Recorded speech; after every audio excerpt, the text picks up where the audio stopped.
see an ever-changing news and computer terminology. Commodore news.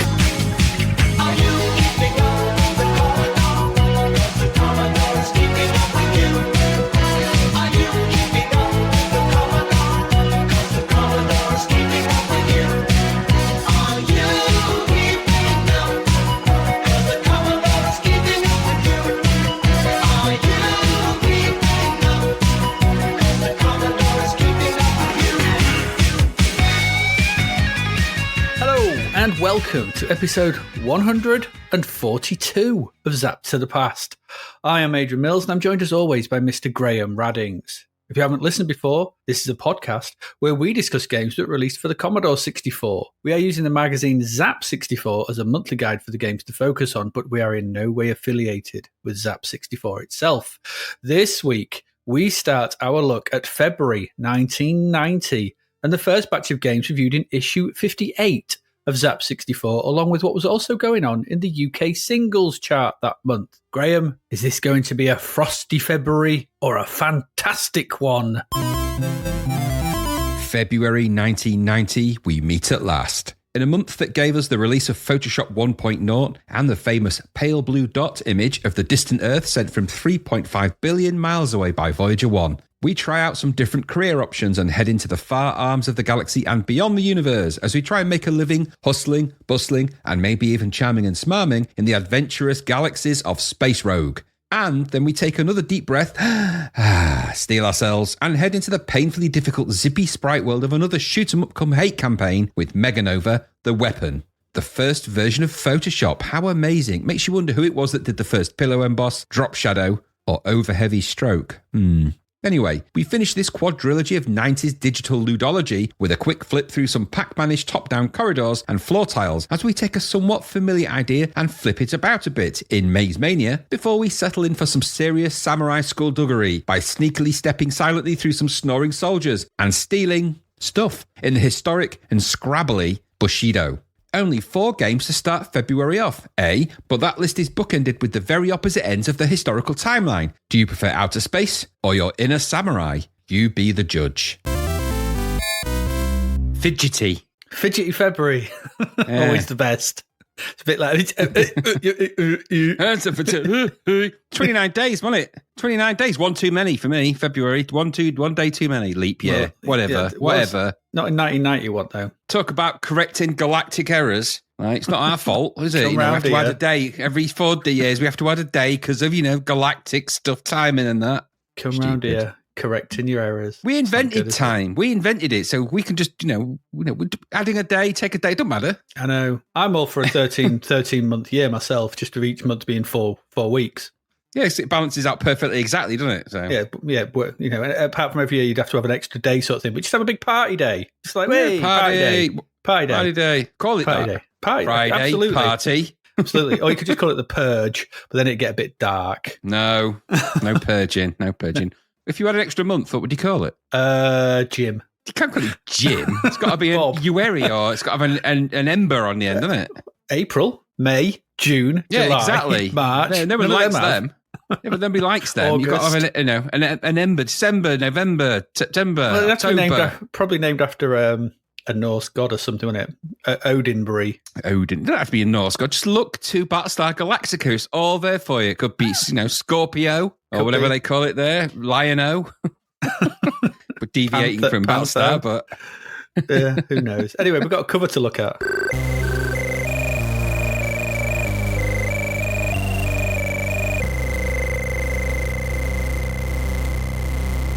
Yes, we do. This is issue 58, £1.50. It's not all the prices have gone from everywhere else now. I feel that nowhere else is buying it.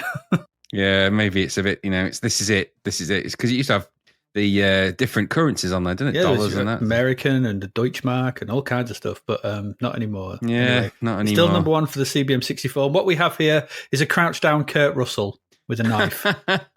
Is kind of Kurt Russell-y, in it, yeah. But, it's very Kurt Russell-y. This is for the exclusive review of Vendetta. Yes, it is. Yes, whatever Vendetta is, with a sort of some grimy TV screen or something in the background. I'm not sure about. I this don't cover. like that image. It's a bit dubious. That. Well, it's in the game. I get it. It's from the game. It's just a bit. It's a bit uncomfortable looking on a cover of a magazine. It is. Yeah, it's weird, isn't it? It's a weird cover. I mean, no wonder Kurt Russell is looking a bit. Well, he's got a knife and a gun. Is that him holding that knife? I hope so. It's his left I'm trying arm. to figure out. Is it though? Is it? Because I can't figure out where the arms sort of look weird on it. The positioning looks otherwise, weird. it's just some guy just looming in going, with a Well, knife. that's what I thought it might be. Or either that or he's Mr. McGregor with a leg for an arm and an arm for a leg. True. He's also balancing just on his right leg in the way it's, Yes, yes, he is. Yeah, powerful fight.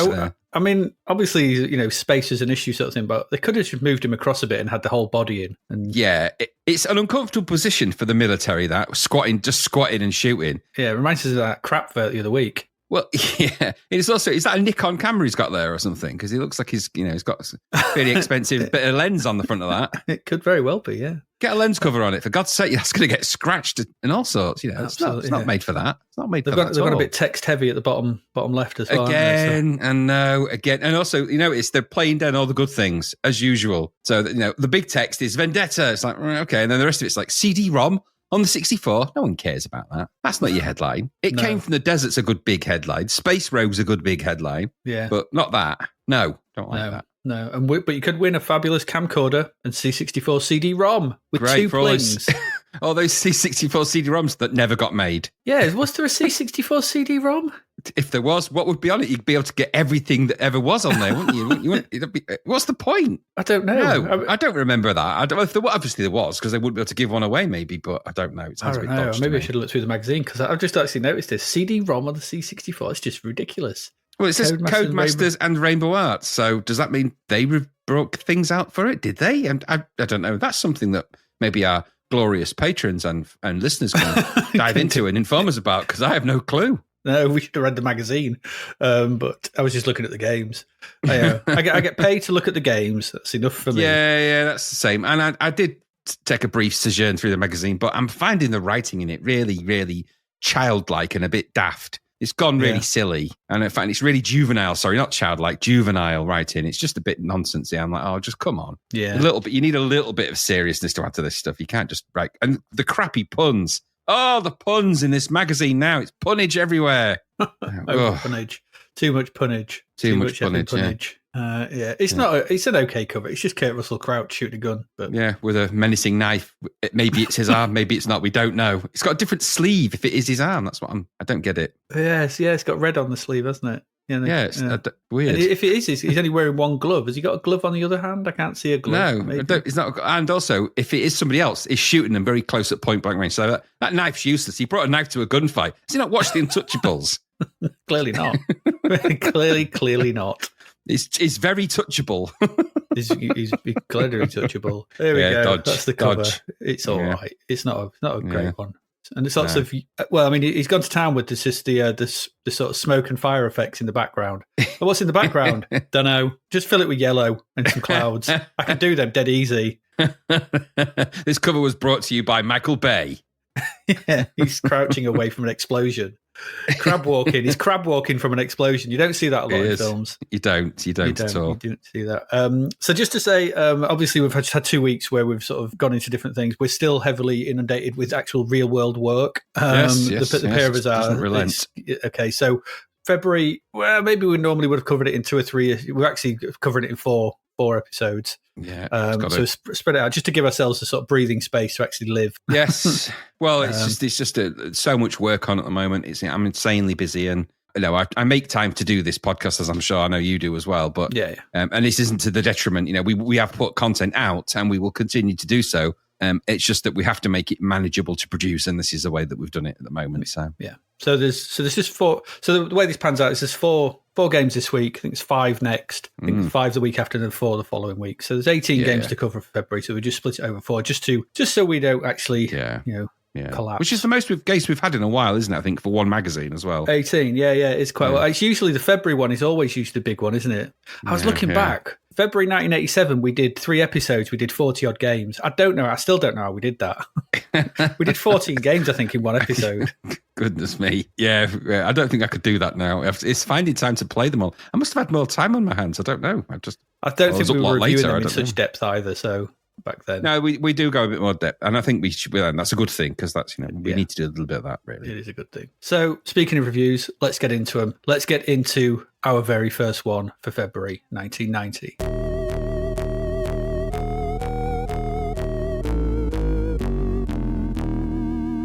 And Graham, well, it's the big one for this month. It's over to you to tell us all about what it's like to be a space rogue. Well, did you have £19.99 available back then? Did you have a disc drive? I did. I didn't have the money, but I had a disc drive.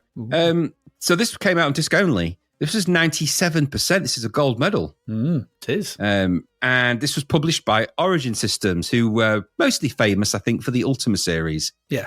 Which, although I've always kind of stood in a distance and gone, the Ultima series, they must be great because everyone raves about them. Never even played them. Or at least if I have, I've never really given it the time of day. But you know what? I'm not an Ultima denier. They do look and, I don't doubt that they're very good. You don't get a reputation like that by being rubbish, especially with the volume of sequels. Lord British. This is produced by Dallas Snell and Alan W. Gardner. The coders here are Paul Newarath, I think that's how you say that, or Newarath, Mark Baum, Stephen Muchow, Ned Lerner, John Miles, and Captain John. Oh, Captain John. That's John Miles, is Captain John, I think. The graphics are Dennis R. Lubey and Keith Burdeck and Jeff D. Jeff D has got a lot of Times of Law behind him, I believe. He did some of the graphics in that.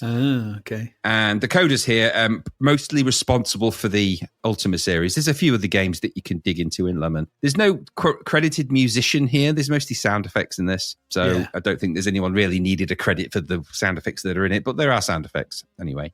So let me ask you a question, Adrian. Did you ever have ambitions to be a space pirate? I did, but it was in that year where I don't talk about.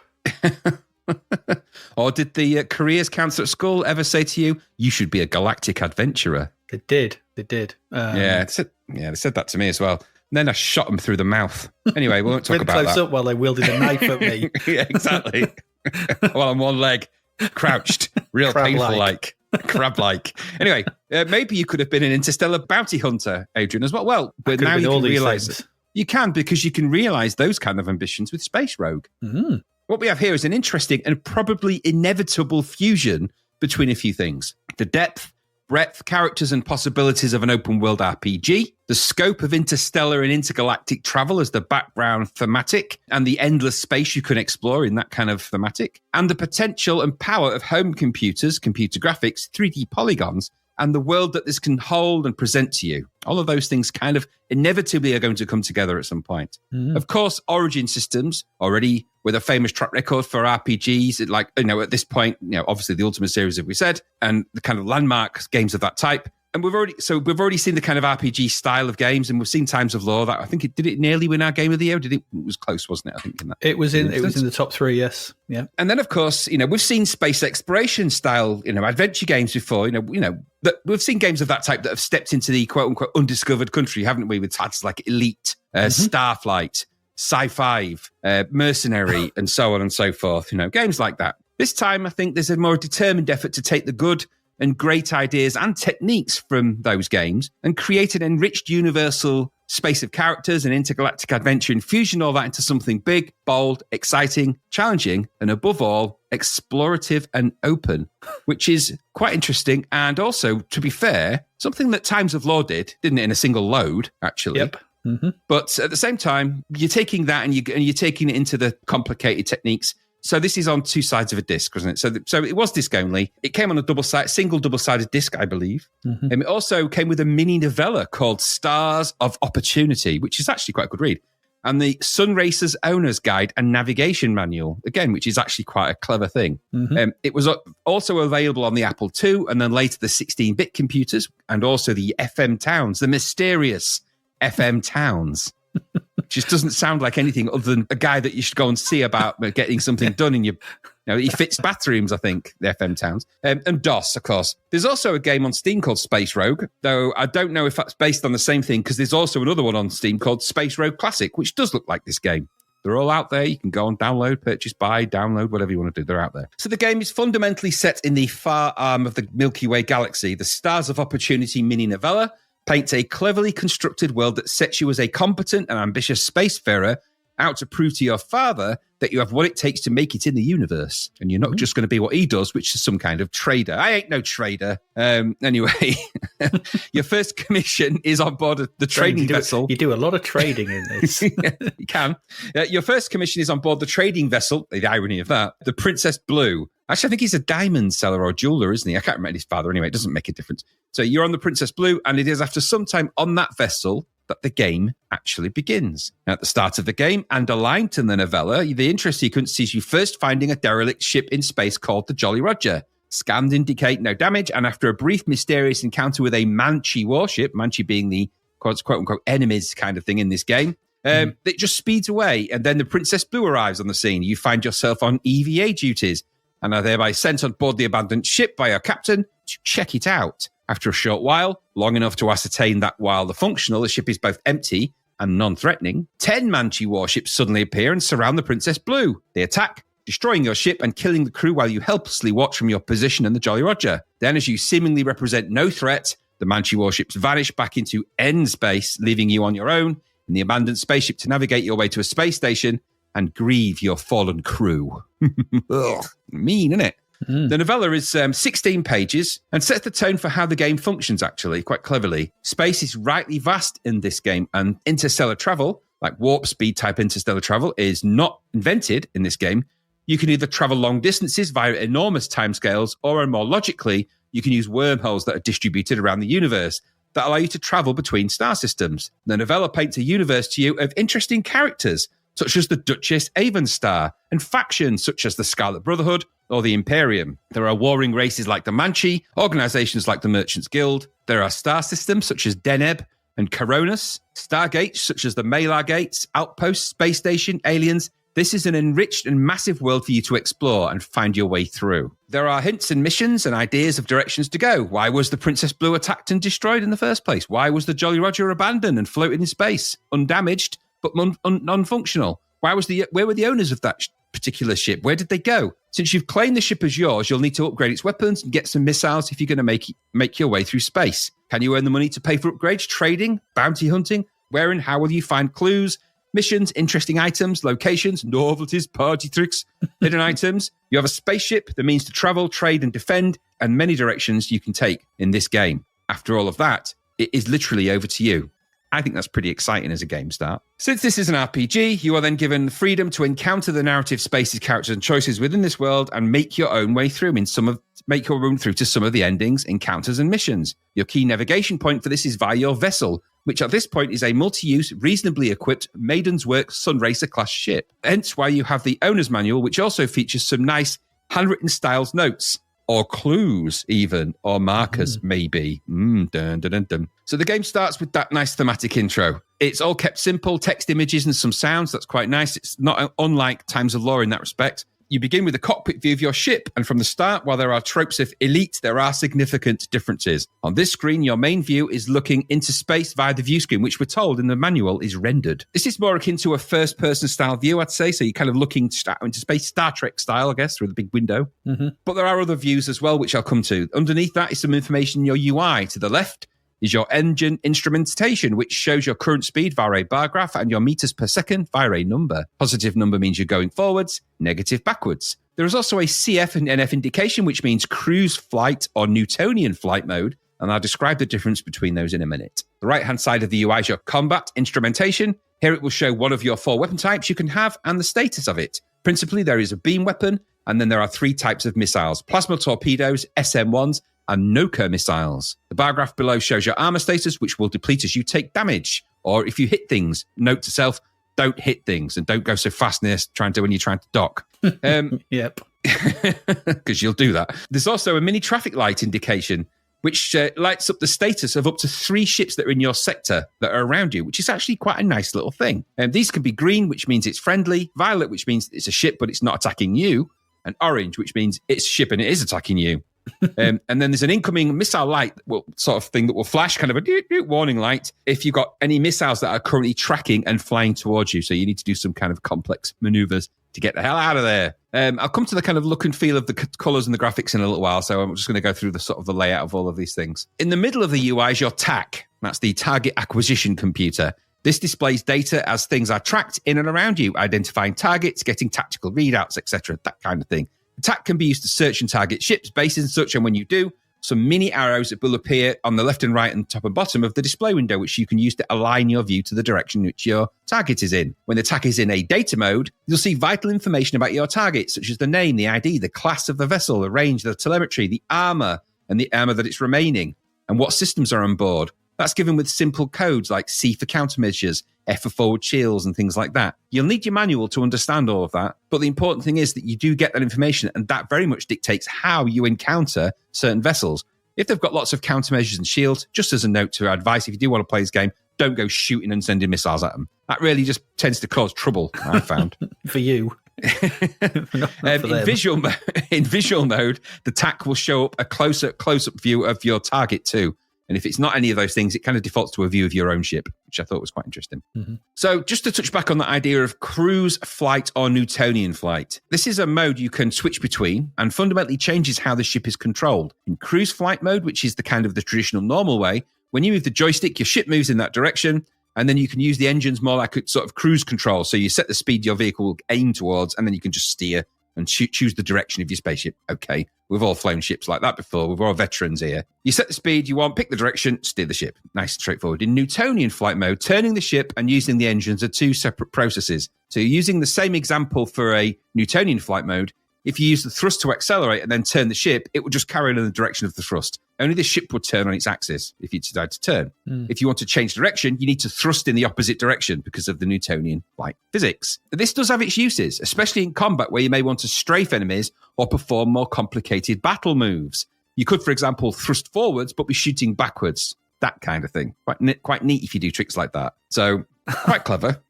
Yeah. Anyway, either way, so I found that the Newtonian flight mode takes some getting used to, and the cruise flight mode is kind of more akin to sort of regular control, quote unquote control.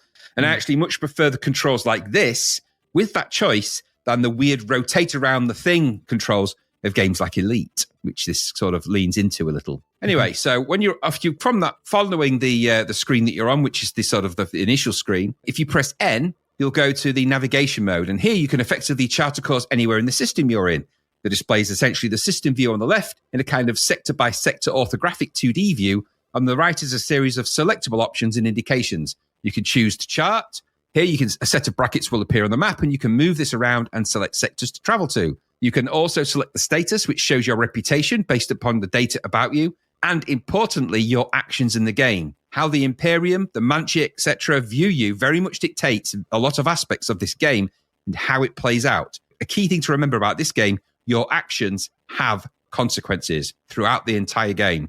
You go blasting and killing people, by the end of this game, you're going to be hated. And nobody will want to trade with you. No. And they won't tell you anything. You know, it's that kind of game. There's a query control, which gives you available data about the sector you're looking at, so you can look around. And then there's a scan, which means you can move your kind of cursor as such as it is around the screen. And then you can use the other components to check things out. And if you want to plot a course, you can do that. And if you choose cockpit, which is the final selection in that list, you'll go back to the cockpit view. Okay. And so you use those ship systems. And so using those ship systems will soon have you navigating around between the systems. Pretty straightforward. At least navigating not so much between the systems, but in the sectors of that system. To jump between systems, you need to fly into and use the Malar gates, or one of those warps I spoke about. Once you enter these, you will have to navigate a series of circular tunnels, not unlike that landing part in the Aliens game, I thought. To navigate you through. It actually goes on for ages and it's quite tricky. But anyway, you get through the sort of tunnel zoom towards you kind of effect, and you've got to carefully navigate through that. And if you do that successfully, you'll end up in a new system. Then you can go back to your navigation view and you can sort of check out the various sectors and do all that thing. Why would you want to do all this? Well, that's a key part of this game, is exploring, finding stuff, talking to people, get bits of information out and stuff like that. Okay. As with all the systems, you'll soon find yourself finding and docking with starbases, outposts, and mining stations. When you do dock, the game shifts to another view, which is more aligned to the Times of Law type visual. Here you can explore the base, find upgrade centers, information characters to interact with, items to buy and trade, and skills to obtain. You can move your character with the joystick, and though relatively simple in the way it looks, it more than allows you to explore the space and interact with the characters and features. So the view in the C64 kind of got C64 type text on the right-hand side of the window. On the left-hand side, you've got kind of a top-down blocky view akin to a kind of a Times of Law type view, very RPG. Yeah. And underneath that, you've got like a box where the text is. I'll explain all that in a second as well. So like I said, the view split into three. Top left is the mini view as you walk around. I kind of thought this looked a bit like that 8-bit guys game Pesky Robots. I don't know if you've ever played that, but it looks a bit like Pesky Robots a little bit. To the upper right, like I said, that's where you've got the interactions, which means you can either talk, inspect, you can check the status, or you can just be plain old done. Below that's the date and your current number of credits that you've got. And obviously accumulating credits means you can buy stuff. And then below that is the window. We'll show you selectable responses based on any conversations with any people and creatures and things you may encounter. It's not unlike more traditional RPG-style gameplay, actually, there, but all in keeping with the game space, sort of, and the game space idea and the world that you're in. Controls are, again, principally joystick and selection choices with the buttons. Nothing too complicated about that. Mm-hmm. There are areas in there where you can go and buy things for your ship, and these are kind of marked as, I guess you'd say each one is kind of a square on the game space window, and some of them look like little doorways and entryways and things. It's not a difficult map to read and understand where you are, and it's not so huge that you get lost. So you can find your way around. And that's kind of the part of it. Very RPG. And that's kind of how the game functions, okay? Principally between exploring, going into bases, and you will get attacked periodically, sometimes when you're navigating between sectors as you fly, because you can sort of set, basically, when you chart a course, your ship will fly towards that. Now, bear in mind that as it flies, time does accelerate, but of course, it takes time. It's not like it's instant or anything like that. It's a great swathe of time, and months can go by as you travel. And in that space of time, it will say there are ships near you and things like that. If you're not being attacked, you'll probably just fly by half the ships and nothing will happen. But if they do decide to attack you, that will stop you mid-flight, and then you're in the cockpit view, and you've got to take more evasive action, get aggressive, shoot, fire missiles, and do that kind, and use the battle computer and all of that kind of stuff. But that's principally this game. Navigating around, finding interesting things, finding little hints and tips.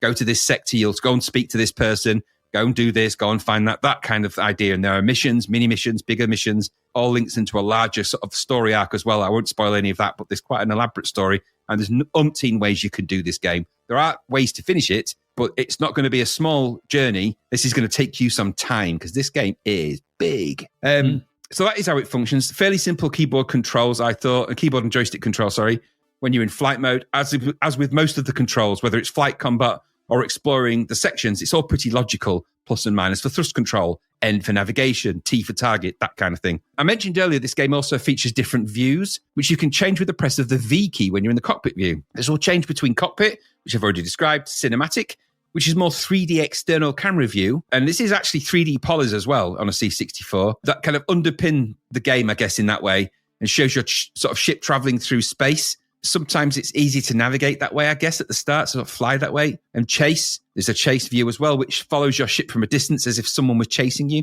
I don't know if they're in there for the kind of the novelty value, really. Probably.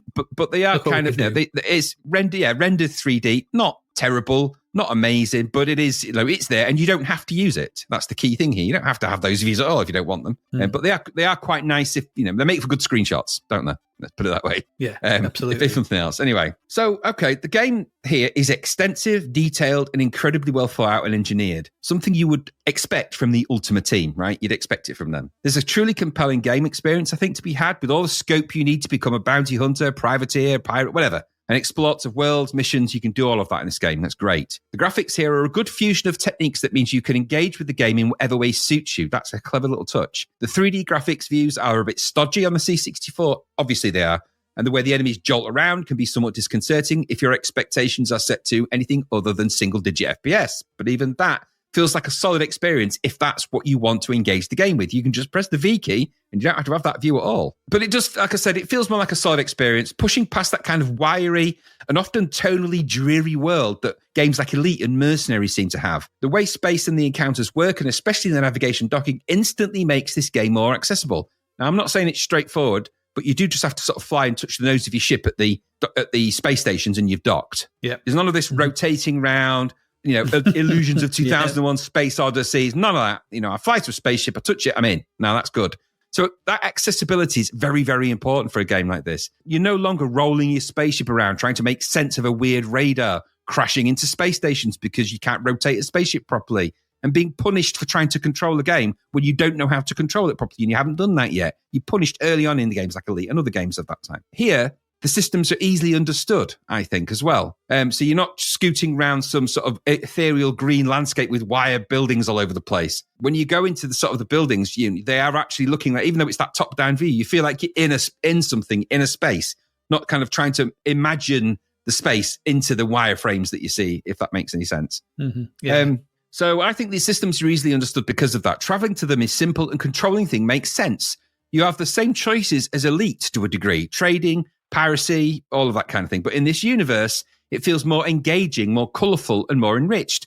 Docking isn't a series of text-based stocks and shares-like encounters either. You're actually walking around and talking to other characters. Your characters and choices shape the game and how it builds. You can still earn credits, buy weapons and upgrades, and fight your way through like you can in other games of this type. Also, if you want to, there's more choices and more encounters you can have. It actually feels like you're part of something, and that is explained to you, and the story is enriched by your presence in it. Everything here feels like it has a purpose and a place, and even the smallest details can be very important. Elite was expansive, but ultimately a very lonely game. Space Rogue is not. Now, I played the cart version of this, so it was lightning fast, and I don't doubt the C64 disc version was pretty load intensive, though I don't think the way it sort of feeds information to the screen would have kept you in this game space, or kept you out of the game space for long, as most of the loads seem to be like short data downloads. So a little burst and then something would appear on the screen, a little burst and you'd see something. And the game engine itself, that was a load and then it was operating. It was inside that game cockpit view and things like that. There was no additional loads in there. If I pressed view, it didn't start loading in again. At least it didn't on the disc anyway, on the cartridge. The graphics for the views are well realized for what they are, certainly better than the other games this aligns with.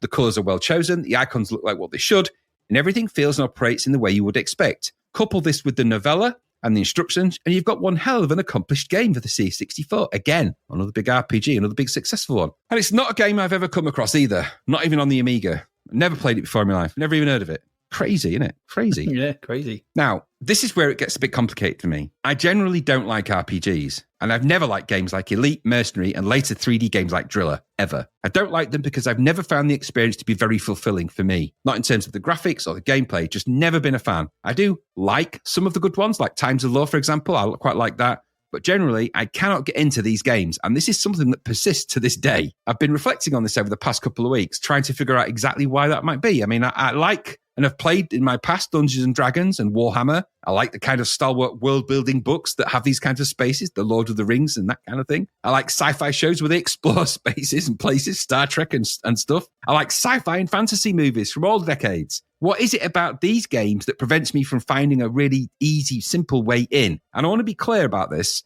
Space Rogue is an exceptional game of this type. I mean, really exceptional. There's no question about that. But I've tried both new and old RPG games, and I've tried to pinpoint any that I have really connected with. And there are not many, I have to say, if any, of the more traditional RPG games that I have enjoyed. And that's odd, because some games that have hints of RPG-style play, I have enjoyed. But the more freedom to explore and wandering around talking to people I have to do in a game, the more I feel like the game is a vast space of dreary dullness that I will just end up exploring and not enjoying.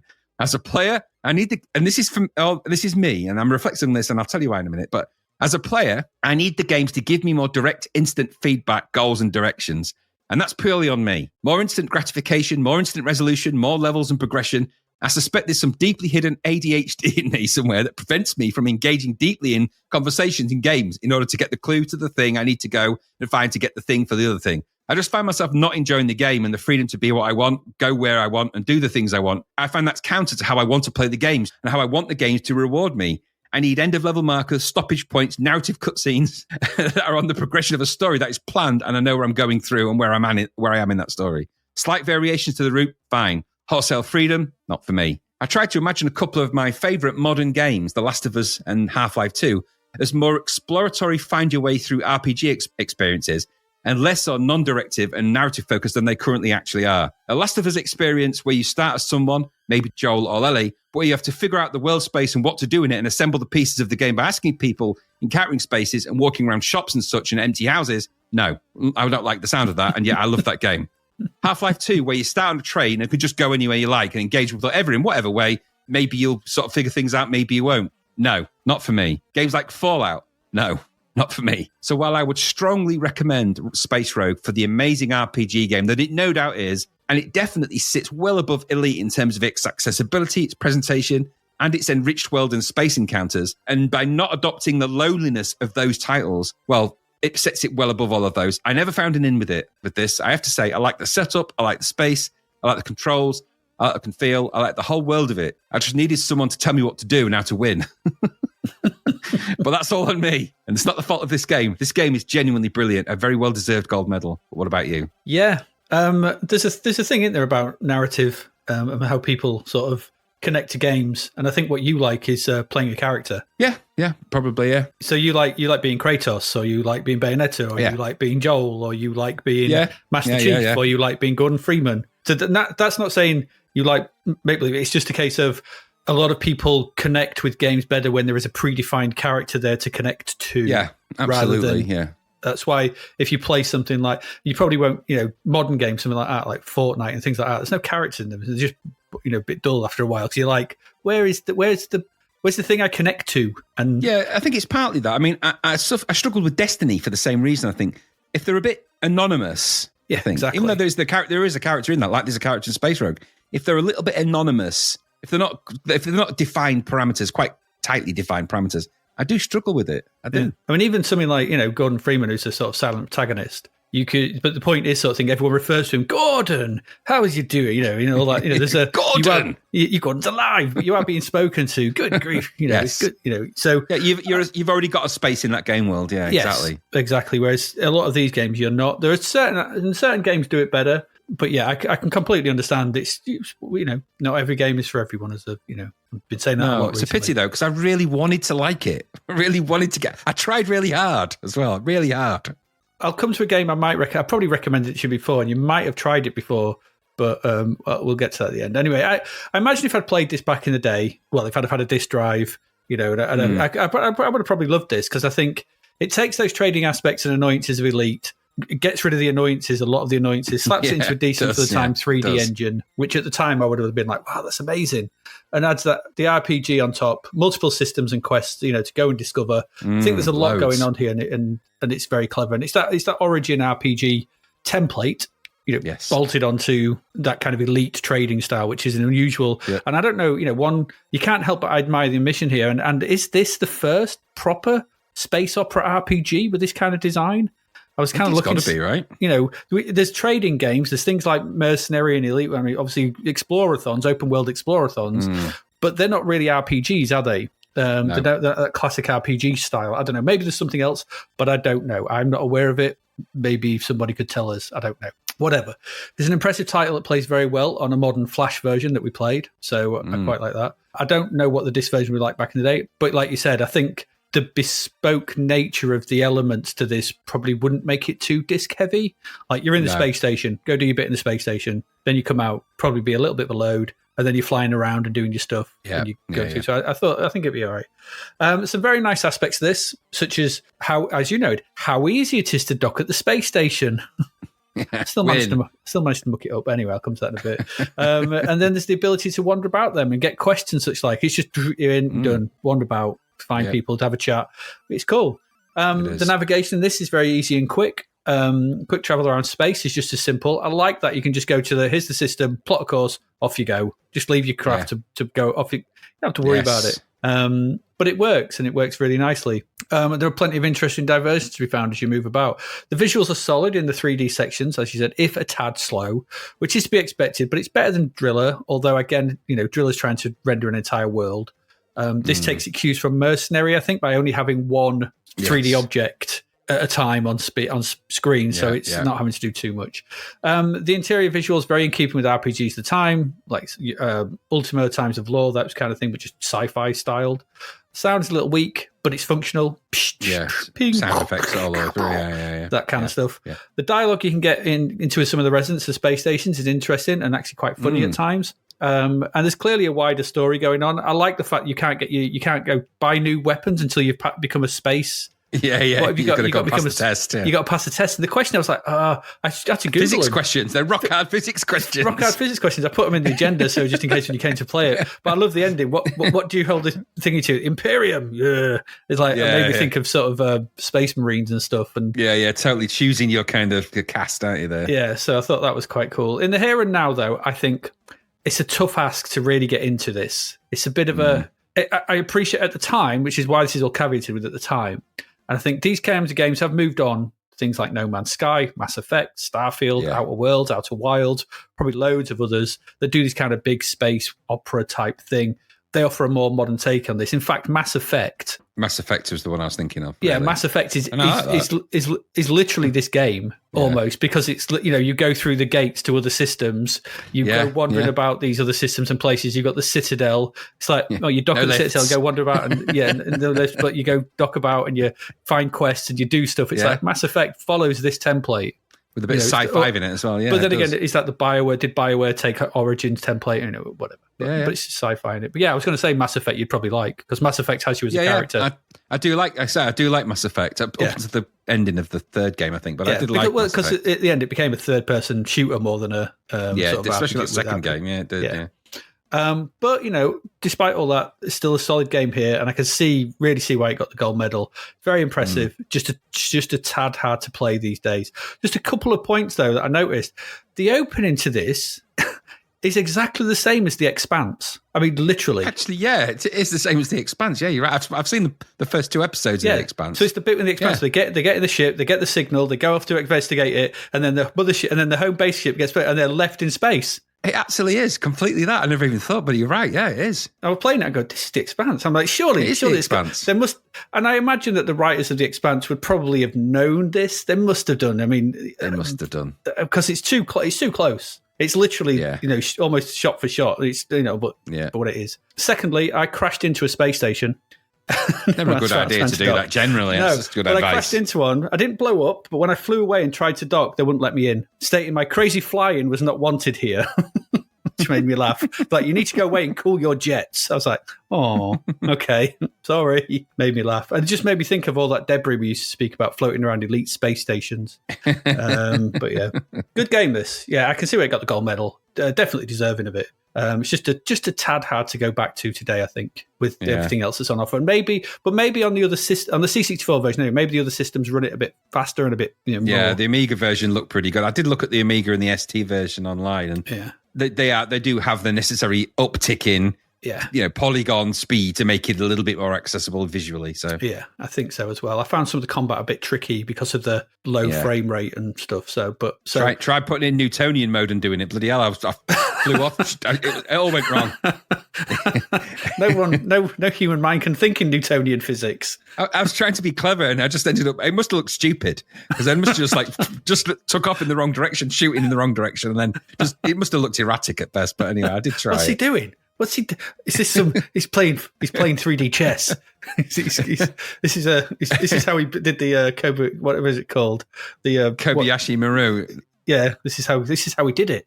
Oh, he's playing that one. That's how Kirk. But I wonder, actually, funny enough, it did make me think of The Wrath of Khan, because I was thinking there's a point in it where they go into the Mutara Nebula. He's flying, isn't he? I think he's not flying 3D. He's not thinking in terms of 3D. I think if they were looking at me, they'd be like, "What the hell? He's up, down, left, right. He's all over. They're into D. He hasn't tried." he's all the D's. There we go. Anyway, that's Space Rogue. It's good. It's a good game.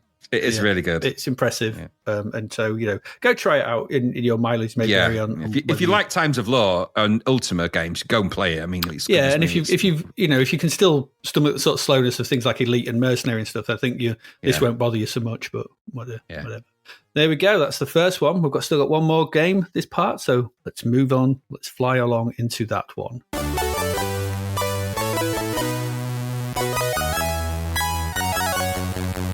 And Graham, this game is Meganova, the weapon. It is, yeah. It is. This budget title, it started out life in Spain in 1988. And so now it's been repackaged and released in the UK for the summary price of £2.99. It is a budget release. It's a good price. It's a good price. It is a good price, yeah. This release was by Alternative Software. It also came out on the Spectrum, Amstrad, and the MSX. So it's one of those. This is copyright of Dynamic. You remember them. This was coded by Luis Mariano Garcia, with graphics and title screen by Roberto Herrera. You may remember Dynamic from Game Over 1 and 2. Luis Garcia did Navy Moves.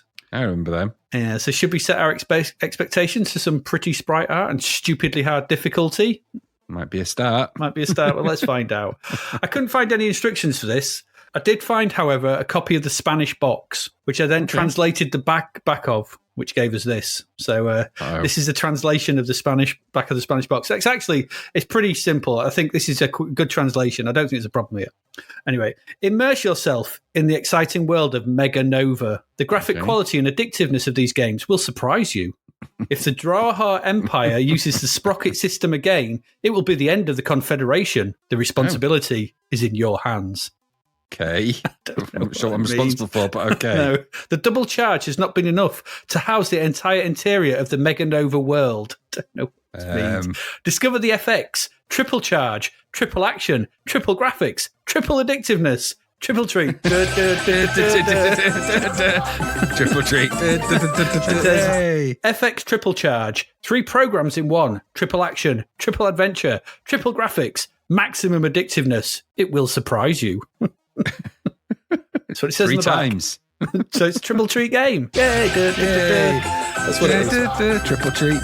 Yes, this is, as I said, Meganova. I always thought Meganova, so it's not supernova, it's not large nova, high, it's Meganova. It's not even a voxel nova. Meganova.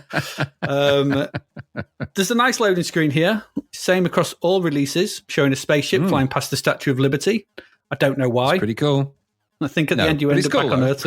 It's good. Maybe they just really like Planet of the Apes. That's the only thing I think of. Something I have no idea. It's well drawn. I'll give it that. When the game loads, you get a simply enough title screen with options for keys, joystick, or redefined keys, and the credits at the bottom. It's a designed font, so that's good. And then we get the word Meganova move onto the screen as a series of sprites. And I've always wondered if there are lots of 8-letter game title for the C64. I wonder how many. So that the name can be rendered in sprites. Yeah, Meganova. Quite a lot. Yes. What about? Should we just call it Supernova? 9 sprites. Oh, boy. Damn it. Anyway, there's also some music. Now, I'm not sure who this is by, but it starts off with what sounds like robots communicating and then moves into a very shrill and confusing piece that seems to have about 10 tunes in one, all competing for your attention. This piece of music is crazy. It's a short piece, lasts just over 2 minutes. I think if they pulled all the pieces apart and gave them room to be heard, it could have been like some prog rock opus. It's like, it's just... It's a bit mad. It's just all over the shop. There's some nice voices in there, but everything is fighting to be heard over everything else. There's no balance, and it just fades out and doesn't repeat. It's like, what have I just listened to? It's weird. It's a weird title screen. It's like, maybe that's just how they do it in Spain. I don't know. Maybe you just get to hear it once only for you. In condensed form. With nothing else to do, pressing the fire button gets into the game. So the screen here is split into 3 sections. At the top, there's a message window, which has random text appearing in it, such as your location, and telling you to remember your wife and children. It's totally the most random thing in the game. Remember your wife and children. It's like, okay, that's odd. That's really odd. The main game takes about half the screen height below this, and at the bottom is the UI. It's pretty to look at, this UI. Has your score in the bottom left, your present weapon in the centre, and the number of lives in the bottom right. The game itself is a simple left-to-right scrolling shooter. So that's what we have. It is. It's a shmup. Very much in the vein of Nemesis, Salamander, that kind of thing. You start off in space with some twinkling, scrolling stars in the background, and enemies come from the right, and you need to shoot them. Then they come from behind and kill you. That's what happens. No, I know that's a real pet hate of yours. It's just annoying. You start again, manage to survive the waves and reach some land, but enemies dive in from the front and back and kill you, and it's back to the beginning to try again. And this time you manage to pick up, so you try again. This time you manage to pick up a speed up power up. Then enemies come from behind and seemingly take up the whole screen. There's nowhere to move to, and you're dead, and you're back at the beginning. And the sinking frustration and annoyance that yet another terribly designed dynamic game sinks in. Oh, God. Because that's what this is. Yeah. There are other problems too. The ships at the start need to be shot twice. Why is that? This is a shmup. One shot to kill the enemies, especially at the beginning. Yes. It's just simple. That's just a simple logic. Should be all you need, especially when you take only the merest whisper of contact to be blown to bits and sent back to the beginning. There's loads of ways they could have ameliorated these frustrations, but then watching a short play on YouTube shows that the game takes less than 5 minutes to get from start to finish. They literally calls it. No, he calls it. The guy does it. Says this is a short play, not a long play. It's a short play. 5 minutes to play through the entire game 5 minutes, and see the end goodness sequence. me. As it's a fixed rate scroller, That's all the game there is here. Less than 5 minutes worth, which I my guess God. explains why it's so hard. Yeah. So it's ridiculously stupidly hard because the way that the movement of your ship, the way that the enemies sort of come in, and they come in on like awkward waves. They don't come in proper waves, and they come from the back in just annoyance. Jaunty angles and weirdness, isn't it? Like, Yeah, what? you just like, and you can't move fast enough to get around them. And No. like I said, sort of thing, it's just like, the merest sprite, you're just dead on your back at the beginning. It gets very frustrating. I went and had a look at what we had. What we had actually in 1988 for side-scrolling shooters. Remember, this came out in 1988. We had Armalite, Catechus, Io, Salamander, Scorpius, Slayer, Zybex. That's a few just good ones there. Yeah, that's just 1988, according to Lemon. You got full price and budget games that are doing this far better and far less annoyingly than what we have here. As ever, I've got not got much to say about this. As ever with dynamic games, there's some nice pixel art and presentation. Indeed, the sprites and backdrops, if you get to see them, they are pretty good. But the rope design of the enemy waves is so frustratingly soul-destroying that you will very quickly get bored of this, annoyed with this, fed up with this, and turn it off, which I did. There's no triple treat here. That's all I can say. Yeah, It's a disappointing shoot 'em up that I think there's no real... It brings nothing new to the table and brought nothing new to the table in 1988, so nah, Meganova, not in the slightest. Just Mega no. What did you think? What? This was Navy moves in space, right? Because that had annoying enemies that came from behind and killed it. Yep. Fairly colourful, but dreary side-scrolling shoot-up that lacked anything original for a start. All right, but for $2.99, where are we going to get anything original? Okay, but it also had some really annoying sound effects and massive bullets. Considering the bullets are underpowered, they're huge. So they look like they should do more damage than they do. Yeah, it's like you're firing I expect big bread bullets at to do them. big damage. It's the slices of bread. This is the Simply Bread game. This is a Mick Hucknall. The enemy sprites tracking you from behind and all over is a right pain in the ass, and the logic of the game is all over the place, including around the power-ups, which is really weird because the power-ups seem to... If you power up more than 4 times, you go back to the start, but they go back to the first power. So they don't power up. They go power 1, power 2, power 3, power 1, power 2, power 3, power 1. Why? Why? No one knows. And also, you get to a certain point, it jumps to the next kind of, I guess you call it not level, but scene level, guess. Yeah. Anyway, when you do that, you lose your power-ups as well at that moment. Nope. So this game hates you, unfortunately, like Navy Moves did and the others. And also, side-scrolling games, come on, we just had Retrograde in the last issue of Zapped, right? Exactly. I know this is budget, but come on, there's better side-scrolling games out there, and there was one one that's on the shelf at the same time as this. Save your money. I mean, I didn't love it, but at the same time, it's way better than this. And for the money, you'd be getting a great game there. Anyway, the question here, though, for me, the final question was: is this 32% bad? And I think that may be a bit unfair. It did get 32%. I think it is because I had the same problems with it that Zapped did, which I think it's rote learning to a point where there's barely any game there. It is, but $2.99. I don't know. Maybe it should have been $1.99. I just don't think 32% necessarily is the right score for it. I wouldn't say it was. I wouldn't say it's. But that's only 8% higher than Dragon Spirit, and Dragon Spirit was crap. So I think this is probably more 50s. If I was going to give this game a real score, I'd say it's 50-50 because what you'll get out of it is 50-50. That said, I didn't know it only had 5 minutes of gameplay, so maybe 40. But anyway. It's like you said, and what more is there to say about it? Meganova the weapon. Well, I think you'd feel like a bit of a weapon if you bought it, but that's got birthday present that you think initially is great, and then you realise isn't all over it, isn't it? You'd be like, oh, well, okay, I've never heard of it. Put it in your cassette player, load it up. This isn't bad. Then the pain would begin. Yeah, the first wave comes in, you shoot them, you're like, okay, bit annoying, but it's passable. Second wave comes in from the back, you're like, I don't like that. I'll get used to it. Yeah. But you can get through that first bit, and then it's like they just come from all over and do odd wave shapes, and I'm like, how am I supposed really to know weird. this? And then you'd find yourself hungry for toast, and you'd be like, why I feel peckish? And all I want is toast, and I don't know why. And then you'd look at the window sort of thing, and you just see a ginger mop looking in through above your windowsill. You're like, away with you, Hucknall. Get out of here, Hucknall. You bloody take your bread with you, you bloody pesky pirate. Indeed. Oh, there we go. It's not a very good game, Meganova. It's really not. No, it's not. Anyway, that's it. We had one very good space game and one very bad space game. Yeah. This half. We're going to take a quick break now after our sojourn being a space rogue mostly. And we're going to come back and we'll be looking at singles for February 1990. So stick with us.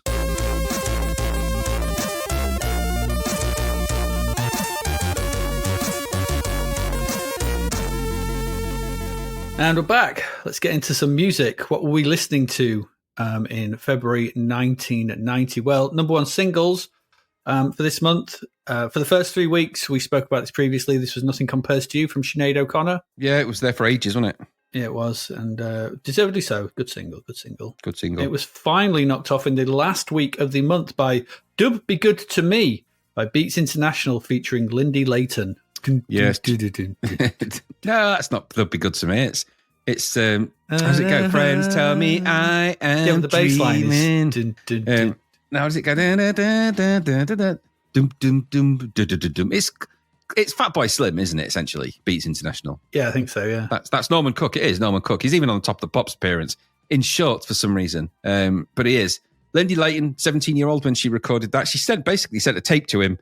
He released a single of that song without the Dub Be Good to Me. It wasn't called that, and it also had no vocals on it. She liked to record tracks over songs as a sort of, so she did that. She recorded herself doing Dub Be Good to Me as a song over that on a tape, sent it directly to Norman Cook. He said, that sounds like a single, and got her down to Brighton. I think maybe that's where they were. Recorded it and released it, and there you go, number one. Boom. That's how it happened. Wow.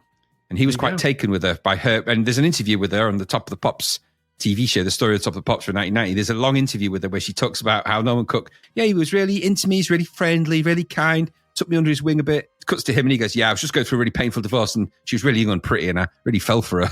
I was like, there's two sides to every coin. Good single, if a bit trite and a bit glum. There's the glums, Adrian. It's the beginning of the glums, the 90s glums. So 90s glums. All right. 4th of February, what did we have out? We've already spoken about this. Came in at number 15, Dub Be Good to Me. That's where it started. To me. At number 19, we had Live Together by Lisa Stansfield.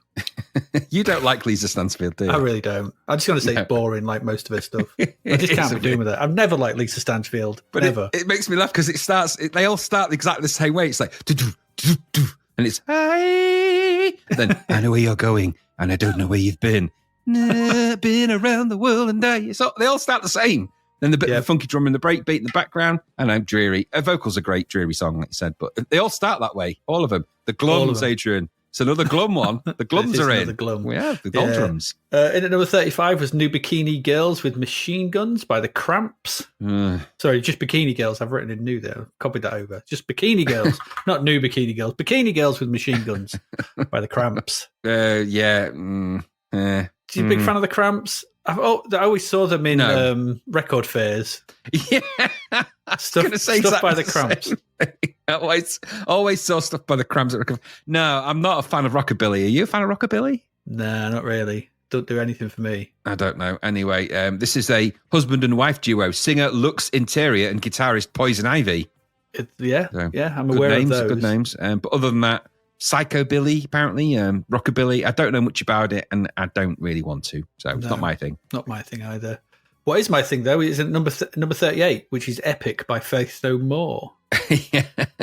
What a great! Funny enough, this has been getting a lot of recent airplay. I don't know why. Maybe it's just don't know. It just is. It's been on quite a bit. I seem to have heard it a lot. It's just been on a lot of those kind of stations. Every time I've turned on a radio or anything, it seems to have been on it. Yeah. And then weirdly, the video was on as well on something I was watching. I don't know if it was even on in the background on a TV show. Anyway, it's fine. By the way, it's a really, really, really great song. One of the big Faith No More songs that I really like. There's only a couple of songs of this I really like. The rest of them I could never quite get into. But what do you think? I mean, you must like. I mean, you're going on about it, so you must like it. Yeah, I do. It's a beaut. It's a real winner. It's a great track. This. I mean, I love these two albums. Angel Real Dust Thing and the Real Thing. Yeah. We'll talk about the Real Thing next week because the album's released. But Epic's great. It's that just. It's such a statement of intent of the new, Mike Patton had taken over from Chuck. I was going to say Chuck Denomulus, but he's not Chuck the same. Norris. It's not Chuck Norris. Chuck Denomulus is in Thingy, isn't he? Denomulus, Journey. He is, yeah. He hates the robot versions of them. Yeah, I can't remember his name. But he did, to be fair, he did We Care a Lot, and We Care a Lot's a great track. But Mike Patton was on another level. His vocals, is another one of those vocalists who's just like, and he was only 18. That's crazy. I forgot he was so young. And also, because he is one of the only rock singers that can sing a certain register. It's him and Axl Rose and a couple of others who can do it, but there's not many. I think High F, I think. Clever stuff. Amazing singer. You do see how tight his shorts are in this video, so I'm not surprised. Well, And Axl Rose was known for his tight shorts as well. It is known for them still. He was around here the other day, and I told him, you know, bloody hell, mate, you're chewing cloth there. Peering over the windowsill. You're chewing cloth again. Rose, take bread and piss off with it. And by the way, your shorts look stupid. Stupid. Absolutely. You're not the thin waif you wear back then. Looks like your arsehole's mouthing the words "help me," and I don't like it. Get away. No one likes that. But no, it is a great song. That Faith, you know, and Faith, like I said, Faith, and it's part of the what I'm calling Gulliver's Gold. Gulliver's Gold, yeah. This particular series of songs we've got for this singles. Gulliver's Gold, some of these. That's the first one I think we've encountered. It is. Well, ironically, I mean, I turned 18. I turned 18 this month, February 1990. So I turned 18, so started going out. All these songs, suddenly I'm hearing them in a nightclub. Yeah. Because I was one of those, you know, I didn't actually go out until I was 18. Not really. Yeah. Well, then you found out. Then I went out and I was like, yeah, it's just like, you know, I can't remember. There's some film clip where someone goes somewhere and goes, but you know, it was Gulliver's. It shouldn't have been like that, but it was. It was like, oh my God, there's girls. There was girls. There was. Number 47 is Tell Me There's a Heaven by Chris Rea. Oh, God. Thought-provoking. Makes people weep instantly, that song. Is this in D minor? It is. The saddest of all keys. I think it must be. God, that's proper tear-jerking. Even the comments on the YouTube video are like properly eye-watering. You're like, oh, my gosh, that's so bleak. It's a bit... God. Yeah. I listened to a bit of it and I was just like, Jesus Christ. Yeah, it's very heavy on the emotion, that. Very emotion. Totes emotion, I believe is how they say it these days. Indeed. What isn't Totes emotion is at number 66, which is Higher Ground by Red Hot Chili Peppers. Gulliver's Gold presents. Yeah, absolutely. Is this a cover of Stevie Wonder? I didn't know it was a cover. Yes, actually. yes, it is. Yeah, it's a cover of Higher Ground by Stevie Wonder, yeah. Yeah, I mean... The thing with the Red Hot Chili Peppers, great tracks. I've had some great tracks over the years. I mean, just such a shame they're scumbags. I don't know. Are they? I don't know. Yeah, I've put a couple of clips in here and a couple of sort of links in here. We won't post it. I'm not going to post it. Go do your own research into them. But yeah, they're not. No, there's issues. Cadis and the Flea sort of thing, been done for sexual harassment and assault and things like that in the time and stuff. So, but and this is not hidden or anything. It's just there's a clip of them. The clip I posted is from James Whale, where essentially they're just menacing Cleo Rokos on there at the end, and like just it's not very pleasant. Right. Okay. And I'll take a view of that offline at some point. Yeah. Probably best to. But yeah, but it's such a shame because band wise they've done some cracking tunes. Yeah, I mean it is. You can't argue with it, and it's pretty much straight shot for shot cover as well. Stevie Wonder's is obviously more 70s, more funkadelic, but theirs is more aggressive 90s rock-based funk, but, funky track, right? So. Funky track. Number 70 is Blue Sky Mine by Midnight Oil. Not heard of it before. No. Everyone knows Beds Are Burning, and then... the other one by Midnight Oil? No. No. By this point, the Midnight Oil had probably got a bit watered down, I think, for me. Political, apparently, very... Very thought-provoking, very bold dancing in that video. And very hand-wavy and harmonicary. His hands are all over the shop. It's like they're not connected. We saw this in another video recently. Just recently there's been a wave of lack of hand joint proper connectedness. There is a lot of hand-wavy in that. Very wavy-davy. At number 81, If I Can Dream by Barry Manilow. Smooth, Junior. Well, if anyone can, he can. Real smooth. Real smooth. This is always, as is the usual way with Barry Manilow, it's a cover of someone else's song, isn't it? Yeah. So this was an Elvis song. I don't know. We'd have to ask him. He said he writes the songs that make the whole world sing, didn't he? I thought it was one of his. So he probably has. He did. Ironically, he didn't write that song, which he probably didn't. But no, this is an Elvis song from the Elvis's famous comeback special. One of them, because I believe he had several. So I think this was the 68 comeback special, not the 73 comeback special, because there's several comeback specials. Yeah, okay. There's one he did with Krusty the Clown, that comeback special with Bette Midler as well. Yeah, that didn't go down well. Send in the clowns. Number 89 is I Build This Garden for Us by Lenny Kravitz. Oh, this song. I mean, I know Lenny Kravitz because of that song. The song. Which one? Are you going to go my way? That's what I know Lenny Kravitz for. Any other Lenny Kravitz, I have no time for. Oh, any of the other Lenny Kravitz. Lenny Kravitz lives down the road. No relation. No time for you, mate. This sounds like Lenny Kravitz channeling the Beatles to me. It sounds very much like a Beatles arrangement. Yeah. And the video looked like an Outschool project. And the song was dreary as well on the back of that. So Yeah, no arguments from me on that one. And at number 90 was Indian Rope by the Charlatans. English rock band formed in the West Midlands. It threw me that. I thought them was Manchester. I thought they were Manchester through and through. No, a lot of these sort of bands that were coming through at that time weren't all Manchester had that sound, and this is one of them. I just linked it to them, I guess. I don't know why, but yeah, the only one I really know of this was the only one I know, which is ironic because it was the only one I knew. You probably know some of their mid-90s stuff. Probably I mean, they're never one of my that. favourites. But fair play to them. They're a perennial favourite through the 90s. They sort of, again, they kind of reinvented themselves around the mid-90s with another good album where they had a... Oh, of course, yeah. Yeah. On to another. No, the Sister and a Brother. That was good. That was. The keyboardist in this particular song for Indian Rope, the Hammond organ, and it's spectacular. I do love a good Hammond organ in a track. That was a good example of it. So. I've heard that about you. A lot of their early tracks like that, and the only one I know had a really big Hammond organ in it. You know, you can hear it in the background all the time, so can't mistake it. Yeah. 11th February, and at number 5 was I Don't Know Anybody Else by Black Box. I listened to this, and as soon as I stopped listening to it, I said, what did that sound like? And all I could hear was Ride on Time. I was like, no, I didn't listen to Ride on Time. I listened to I Don't Know Anybody Else. So I listened to it again, and then I heard Ride on Time. I was like, it's just Ride on Time. But yeah, it is, totally. Words. Yeah, it is exactly the same formula, same intro, same plink plonk piano, same what, kind of crappy sample vocals. It was also another one where they had a mime artist miming the actual singer. Yeah. The actual singer of that is Martha Walsh, I think, or Martha Wash. She actually features later on stage with them, but at this time with the videos, they had Catherine Quinol, who lip syncs all the time to everything. So a bit of I don't like that. I don't like it. You know, it's massive misrepresentation, and the song was crap anyway. So no. At number 17 is Enjoy the Silence by Depeche Mode. That's a great track by them, isn't it? Really, come on. Yeah, can't argue with that. It's the second track or the second album of Violator in it. Yeah. This is a really, really good track. It is, but. There's not a lot to say about it. Good. Yeah, Anton Corbijn video in it as penultimate. He wanders around sitting with his dressed as a robes, king. Yeah, yes, trying to enjoy the silence in various places. He is. It's good. It's a really great song though. Enjoy the Silence off a good album. So and once again, great lyrics from Meganova. Some really good lyrics. Actually, really good lyrics. Really good. Yeah. We like and a that. great vocal actually. His vocal's quite sort of melancholy, and it's just got a really nice tone in that. A whole album does, but that song particularly is good for his vocals. Mm-hmm. Number 22 is How Am I Supposed to Live Without You by Michael Bolton. I've tried, Michael. I've tried. For many long stretches of my life. For some reason, and I've just noticed this right now, as I've written my notes for this in our agenda, I've turned into Dr. Seuss. I don't quite know why. I do not like Michael Bolton. I do not like this. I don't know what happened. I got the Boltons. A touch of the Boltons there. I don't like this schmaltzy kind of ballad at all, but he does have an annoyingly good voice. In all fairness, this was originally written for what's her face? I can't remember her name now. I was looking at all this. Dusty Springfield. No. How do I? Linda? No, one. Linda Ronstadt. I don't know. Betty Davis.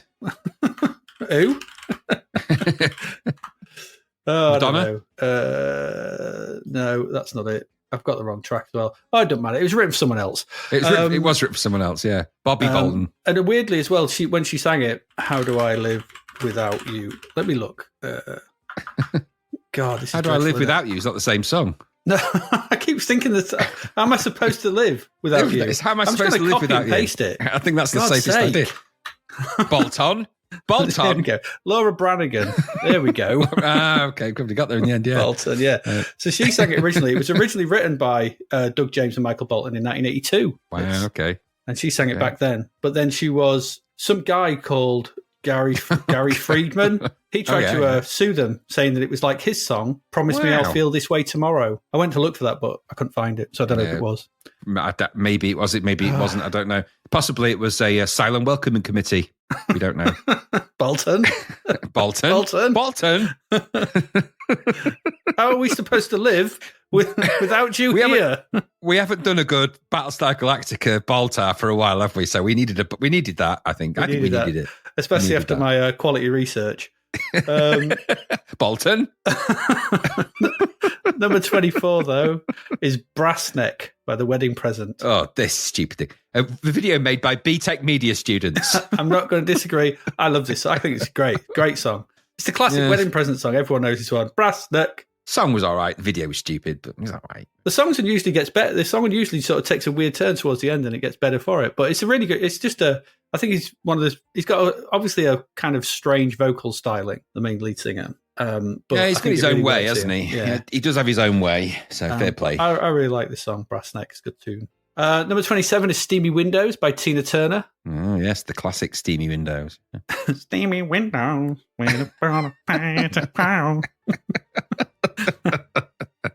That's Turner Gold, that is, that impression. Turner Gold.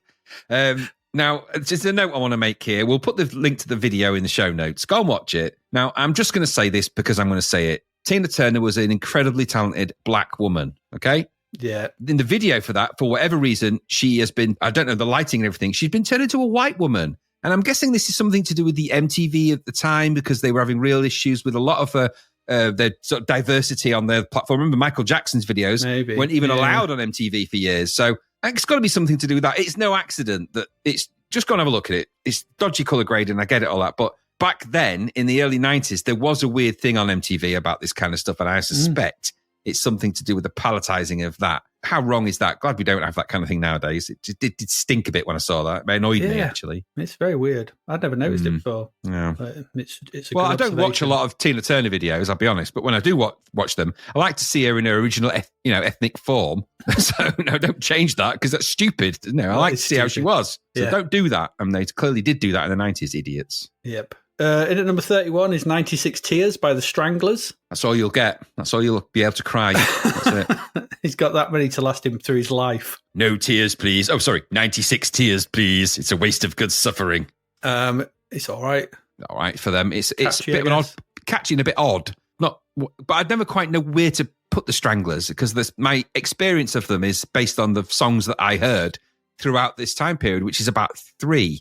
One of which was on a jukebox that always come on, which everyone always going, oh, it's a haunted song, this. Whenever it comes on, it never works. And some spooky, stupid urban myth about one of the Strangler songs. It was on the jukebox when we were in the Lincoln Castle. I remember Mally Malcolm going, oh, whenever this song comes on, it always breaks because there's some curse on it. I'm like, what are you on about? And then, it was about 6 pints of number 3 in. And then, of course, there's Golden Brown. And then, there's a few others in there that were out there. But the tragedy of course, is that Dave Greenfield, who was the keyboard player on almost all of those amazing songs, he died of COVID. Died of COVID back in April 2020. One of the tragic many people that died, I guess. So sad that. That's sad. Number 32 is "Put It There" by Paul McCartney.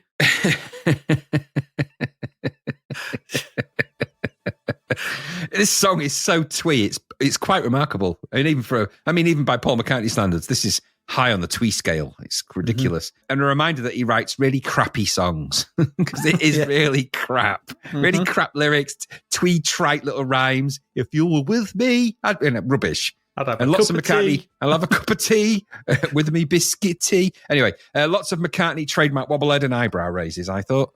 Yeah. And I noted that you can actually tell what note he's singing by the height of his eyebrows. Yes, when he hits a high C, they disappear into his ear. They do, yeah.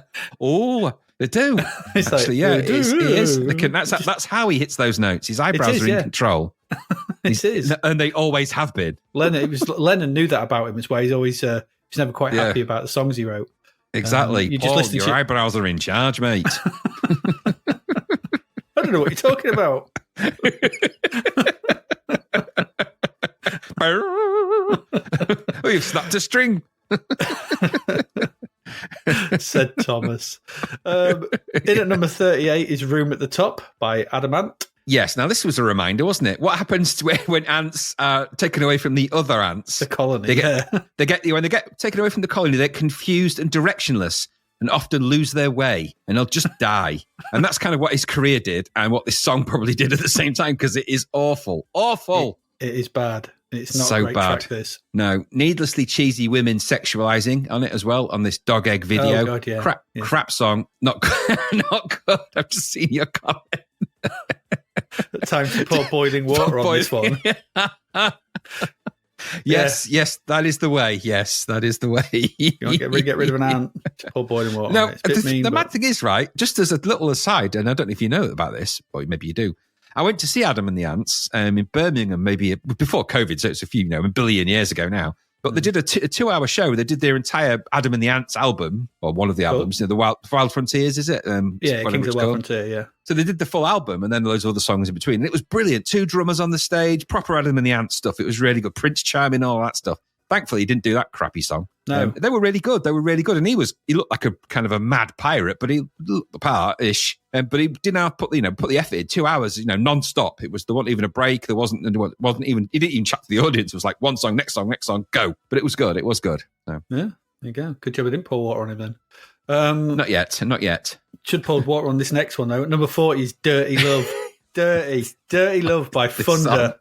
This thing. It's just awful. Did you watch the whole video? I got just beyond the chorus, and I realized I'd actually know this song. I did recognize it. Yeah, exactly. That's the worst part about it. The worst part about it is that at about half the midway point, exactly like you, I was like, oh God, I've heard this song, and I think I even liked it at the time, and I didn't realize it was them. So bad. It's just so cheesy. It starts with that cheesy acting. Don't ever get people to do that. That woman. Don't get them acting. That woman goes, oh, it's so bad. It's like, what she says? Oh, he just doesn't like me because I found a new type of love, a dirty love. It's like, it's just stupid, cheesy crap. There's a bit in it where it repeatedly does this sort of video bit with a dog, where he keeps looking at the dog going, and it sort of zooms at him with his face. He goes, and then he just shoves it in a basket. Yeah. I actually laughed out loud. I was a bit worried that they were just kicking on, smashing all that crockery at the start. Like, I thought they could have one of those women's eyes out. There was a lot of needless crockery smashage, wasn't there? There was. Yeah, they're just wandering around on tables. It's like, good Lord. Not inviting you What's to that got my to do wedding. with Dirty Love? You don't want to know what that's got to do with it. Don't know. At number 43 is Black Betty, the Ben Lieberbrand remix by Ram Jam. It's just another Ben Lieberbrand remix of rubbishness. The song's good. The 1977 Ram Jam song. Oh, Black Betty, bam, I like that. Yeah. This dance version, stick it back in a pipe and send it to the moon. And also that song is incredibly well used in Rayman Legends, I think it is, if you've ever played that game. Yes. With the sort of rhythm action section to that. Yes. It's just so good. Exactly. Bring it back Not to this video version, games. Not this version. Number 64 is You Played Yourself by Ice-T. Ugh. He did. Tracy Lauren Marrow. That's Ice-T's name. No wonder he named himself Ice-T. Clever guy, though. Very good rap, this, if you like that kind of thing. Lots of chroma key, though. I thought it was rubbish. Everything I don't like about rap is in this. Yeah, I think it's heading towards that kind of. I don't know. I don't know enough about the rap from here on in. Really, I guess it's more Gary's department. This kind of stuff. For me, I kind of liked what I liked, and I didn't really listen outside of that zone. And this kind of falls outside of that zone for me. The thing is, we've got. I think pretty much. There's maybe another one sort of thing, but there are 2 distinct rap tracks this week. There's this one, and one coming towards the end, and there's just the tonal difference in between them, sort of thing. One, and this is at one end of the, hey, I'm Ice-T and I'm back and I'm this, and here's images of me around my massive house and my pool of women in no clothes and yada yada. It's like, this is just awful. Just get it in the bin. Yeah. No, not for me. No. What was for me though, and I quite like this. Number 99 is Lightning Man by Nitsa Ebb. Aye, odd little thing, isn't it? That gritty sounding thing by them, really weird. It's got kind of a weird electric clarinet kind of horn sounding with a jazzy twist. Gives it a really odd direction for them. It's off the 1990 album Showtime, which I'm sure we'll come up against. But it still has good old school thumpy kick drums and squelchy basses, which is good for me. I like that kind of thing. Beginning, I thought it sounded a bit like World in My Eyes by Depeche Mode. Yeah. Did they not support Depeche Mode at some point, I think? I think they did, yeah. And that World in My Eyes is the opening track off Violator, isn't it? So. Yeah, it's got, and they did support. I know they supported Front 242. I think they must have supported Depeche Mode. They look like they did, even if they didn't. Yeah. 18th of February, number 19, Stronger Than That by Cliff Richard. What is this? I don't know. What is this new devilry? I know what happened. What is it? They do semaphore at the start. If you watch the dance moves, it spells out. It actually spells out "help us." Yeah, help. This video features a guy playing quote unquote what looks like an electric penis, which was weird. Other than that, classic stock Aitken and Walkman formula, isn't it? His head looks too big for his body, though. He looks like an orange on a toothpick with his gargantuan cranium. So it's just a bit weird. Dance moves, too many dance moves. It's like a crap version of of like a Janet Jackson. If you take Janet Jackson out and everything about Janet Jackson and Rhythm Nation, you'd end up with Cliff's Nation, and that's what this is. They're just they're in some kind of shit set. I don't know It's anything. so bad, It's that set, just awful. So it's just bad. all awful.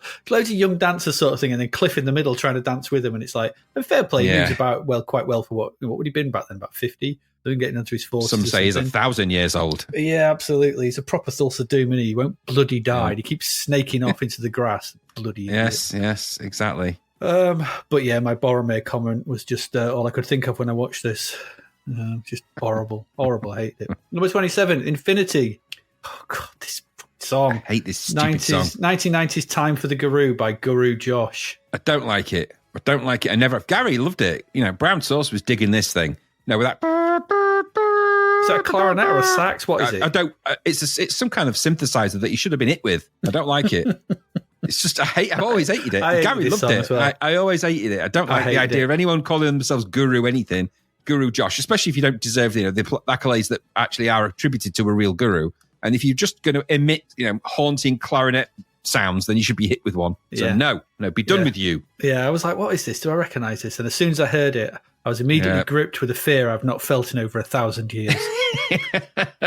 A presence I've not felt since. It's like, it's awful. I recognise it. But I remember I'm sure Brown Sauce was digging that. He might tell otherwise, but I'm pretty sure he was. He might do now, but I don't know. He's a man unto himself. Number 29 is Dude Looks Like a Lady, 1990 by Aerosmith. No argument for me. I love that song. It is a good song. I'm not sure it's aged well in the current climate. I don't think you could get away with it, could you? I think, no, you wokey police aren't going to like something like that. And maybe they're right, in all fairness. It is a bit of odd representation of difference. I don't know what it is about. Not sort of poke fun at the difference. I don't know. I think something about that that's a bit off, but yeah, I don't know. Maybe it's fun and everything else and of its time. Lots of saucy ladies in it and all sorts of jokes around that kind of thing. I think they're trying to take a poke at themselves and a bit of fun at themselves in the video. And the song is a bit of a reflection of an incident that happened to Steve Tyler in that I think he was befuddled by someone who looked like a lady, I guess. But at the same time, it maybe leave it where it is, like you say. And I think it's off a good album and it's a good song, but it is very dated these days, that kind of thing. Number 33 is Talking With Myself by Electribe 101. Oof, this thing. More music from the Pier 39 hour of shite. Yeah. Well, I said we had Blandcore, now we've got Borecore. Yeah. That's a really good description really of it, actually. Boring. There's loads of tracks like it as well. Loads of them. They start tumbling out of the electro cock at a rate here.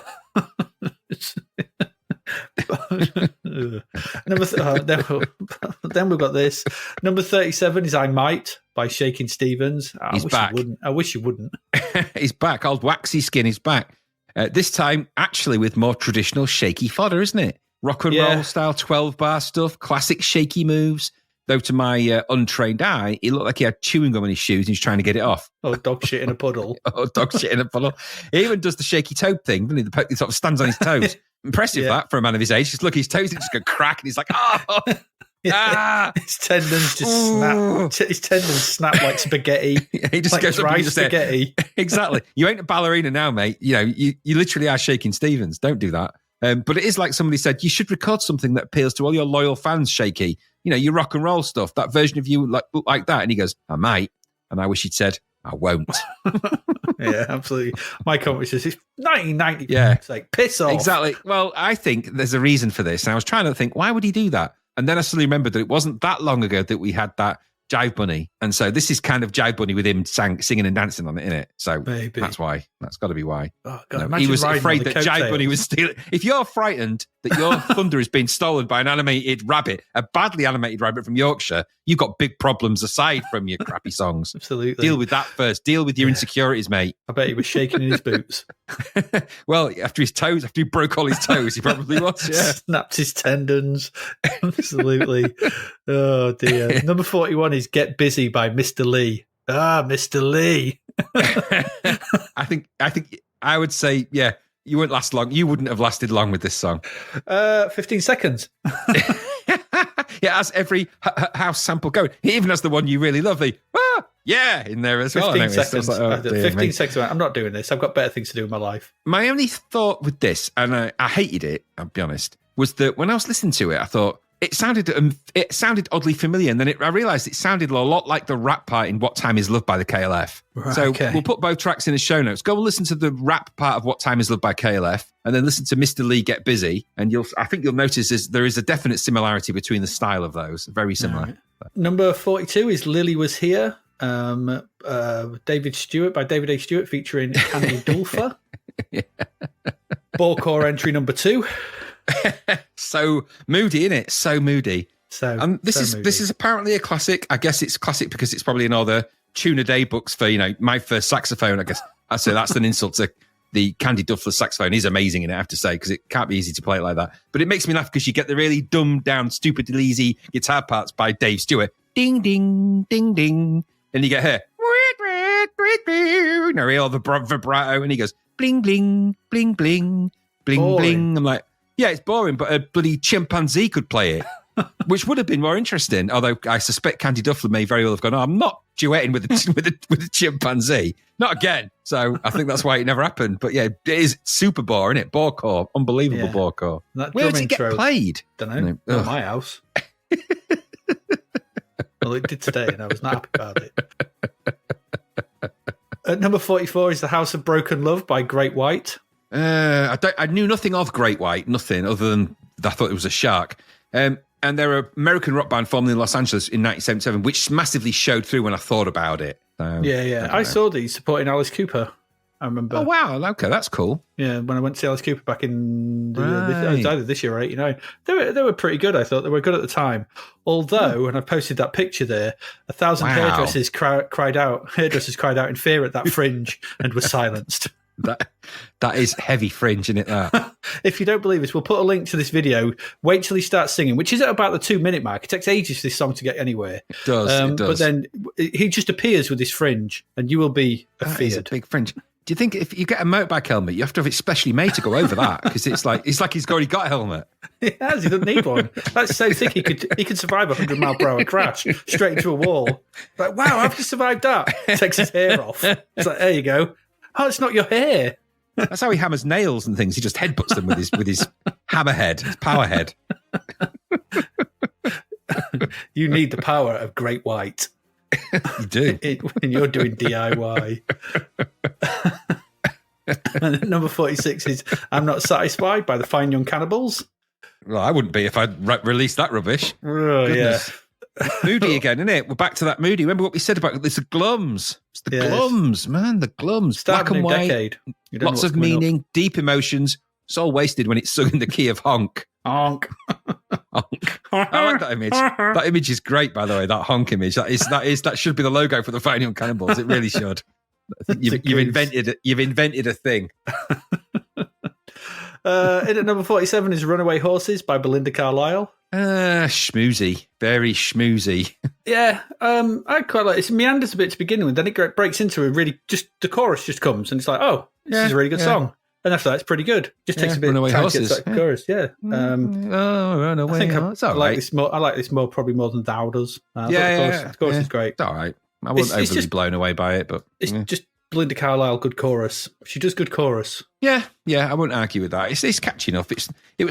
Belinda Carlisle got ruined for me because of the clown shoe that we had that was just always going on and on and on about when we were in our teenage youth.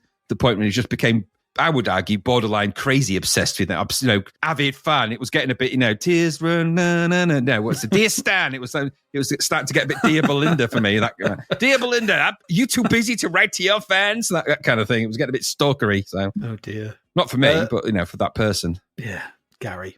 Number 87 is it wasn't Gary. It wasn't. We want Gary. No. No. Number 87 is "Birdhouse in Your Soul" by They Might Be Giants. What a It might great be. song. Gulliver's Indie Gold again. Yeah, indie classic, this one. An absolute indie classic. Fun, very bouncy. You just can't help. I always found you just couldn't help but have a good time to this on the dance floor. It's still It is a really good song, It's just, that. it's just simple. Written by the two of them on it. Just and I did like as well. I mean, you read the comments on that other one on YouTube. They're usually awful, aren't the comments on YouTube? But they're actually really quite sweet and poignant, a bit like the song. Basically, the song's about a nightlight, kids' nightlight. Yeah, I read that somewhere. Yeah, it was about a nightlight. But Tell you what, this is a really hard. If you ever try and learn that song to play, it's really hard It sounds deceptively simple, but it's Said very it's got hard to 18 do. key changes. Yeah, it does. Yeah, because even if you think of the opening bit, it's really hard to do. Yeah. It's really, really tough because I remember we were going to cover that in a band I was in for a brief period, and I started to learn the guitar part, and I was like, "Oh, this is rock hard, way harder than it sounds," and it really is. Yeah, I imagine. But not so much the Blue Canary in the Alley by the Light Switch part, but the bit leading up to that is really hard. There's the verse, really tough stuff. Just the two, yeah. I don't think they did anything ever as good as that again, but that Birdhouse in Your Soul is, if you're going to be remembered for a song, then that's a good one. Be remembered for that. Now, here's a question for you, and I'm just testing your knowledge about Gulliver's here, because they played this a lot in Gulliver's, or they played it in Gulliver's, and I remember encountering it. Now, am I imagining it, or did people pogo to that on the dance floor? I did. All right, so that was the thing then. I wasn't sure if I was just... Yeah, but you'd be bouncing, doing Birdhouse. Absolutely. Yeah. They sort of pogoed up and down kind of dance, yeah. It was wasn't so much pogoing, it's just jolly bouncing. We've gone at but I suppose it's the same sort of thing, but pogoing has a Don't sort of... ever say that in front of a group of punks, will you? They're not pogoing, they're just jolly bouncing. But pogoing has a sense of sort of, anger and menace about it, sort of thing. There's a bit of jumping into each other. Yeah, I suppose they were jolly jumping. Just jolly jumping, yeah. It's just a jolly song. Jolly jumping. It is, But I couldn't remember if that was a real thing or I imagined it, but if it's a real thing, jolly jumping will do. It's a real thing. Yeah. Yes. 25th of February at number 7 is the Brits 1990 by various artists. Dance remix of a lot of their tracks. Let it be damned to all hell for all eternity. I guess so. It's horrible. I presume this was just some sort of mix they put on at the beginning of the Brits. Yeah. And then the remix for the beginning. Yeah. And then they just released it. Yeah, or it's just, it'll be something they maybe mentioned, maybe a medley they played at the time. I don't know, but for some reason they released it. It got to number 2, which is apt. Yeah, it is number 2, yeah, it really is. Absolutely. At number 8 is Elephant Stone by the Stone Roses. Poppy enough track, I guess, for them. Catchy and boppy. I didn't like a lot of their stuff back then, though. I didn't. I have a more mellow approach to it these days, really, but I didn't like it back then. Good musicianship, as we've said, always shines through. It's not my favourite of theirs, but still, quality stuff. It's good. It's all right. Yeah. Number 22 is Moments in Soul by JT and the Big Family. Soul or soul have a lot to answer for here. Soul or soul beat. It's that same exact beat. It's the soul to soul drum beat. It's exactly the same thing. Yeah. I'm glad they didn't call that song Moments in Our Soul. It would have been our, I suppose. That would be the northern not the way we version. say it. Yeah, Moments in Our Soul. Hey up. Yeah. Number 31 is Natural Thing by Innocence. Sounds like every other R&B track around at that time. The video was daft and watery. So. Yeah. Number 32 is A Lover Spurned by Mark Almond. Nice vocals, unusual song. I like the fact that when we're looking at these songs in these charts, because the chart is actually starting to the bell curve of difference is starting to sort of it's homogenizing. There's songs either side, and it's homogenizing into this kind of constant stream of similarity. The same instruments, the same sounds, the same techniques, the same digital processing. Everything's starting to get a bit digital. It does deviate later, but it's going from being fully analog to being everything is repeatable in short doses and sampleable, and you can make records very quickly and easily. So when something comes out that's different to that, I quite like that. And it is different. It's not my cup of tea, but it's different, and he's got a good voice. So yeah. I thought it had a Phil Spector vibe to it. Yeah, I'd agree with that. I think you're exactly right there. Yeah, I'd agree with that. I didn't realise he got the OBE, didn't he, Mark Armand? Not Phil Spector, but OBE went to Mark Armand in 2018 for Services to Arts and Culture. Well done, Mark. Well done. Yeah. Well done. You're Mark. also my favourite nut. You like almonds, do you? I didn't know. I've never really met anyone that likes the almond. Almond, yeah. Give me almonds. That's why my favourite cake tons is of them. cherry bakewells. I've got like bags of them that I just don't know what to do with. I'll send them on to you. Just forward them on to me. I'll just sit and eat almonds. You regret that decision. Honestly, sacks of them. Sacks of them. Don't ask why or how. I just have. I just got loads of them. Yeah, so just prepare yourself for that. And the number 33 is Love Shack by the B-52s. What can you say about that? I mean, God, it's not my favourite B-52s track, but I acknowledge it's probably the one that everyone remembers more than perhaps some of the others. I thought it would have been maybe Rock Lobster, but I think you were right actually back then when we talked about Rock Lobster or whatever it was before. I think Love Shack probably is the one that everyone goes, oh, it's Love Shack, that's the B-52s. But for me, it's not the one that sounds most like the B-52s, but that's because I prefer the older version of the B-52s before the guitarist died. That's the brother of the female singer, isn't it? Wilson. Yeah. I can't remember, Celine Wilson, is that I think her name? And I can't remember his name now, but yeah, he died. And then he was kind of the guy that made the Rock Lobster guitar sound. So when he dies, what happy do you do then? Yeah. It's good though, B-52. You can't another argue with it, can you? another Gulliver's Gulliver's Gold. classic. Yeah. Gulliver's Gold. It is Gulliver's Gold. Yeah, totally. As I said, I was 18 after all started going. So this was the period, I think, where we started going. And it was like, oh, yeah, okay. Yeah. Number 36, Advice for the Young at Heart by Tears for Fears. Oh, this sounded really dated. I thought this sounded like something from the 80s, mid-80s. More melancholy as well, isn't it? More dreary, dreary advice-ridden melancholy, messagey and preachy. And I think that's why it sounds out of time. Yeah. No one wanted this. No. Number 37 is Here We Are by Gloria Estefan. Again, glums are back. More moody and slow stuff. Entry 3. It is total bug. Very boring. Are they all coming down off cocaine or something? Was the 80s cocaine, was that strong? It took them till the 90s to come down from it. And now they're all like, oh, everything. And also, this sounded like a Carpenter song as well. So if this would have been sung by Karen Carpenter, it wouldn't have surprised me. It isn't, but it sounded like they could have sung it and would have done it better. Yeah, quite possibly. Number 47, just a couple left, is Loaded by Primal Screen. More Gulliver's Gold, really? More Gulliver's Gold, yeah. It's everyone knows this. I'm so up and losing. I don't know the lyrics. Yeah. Never knew the lyrics.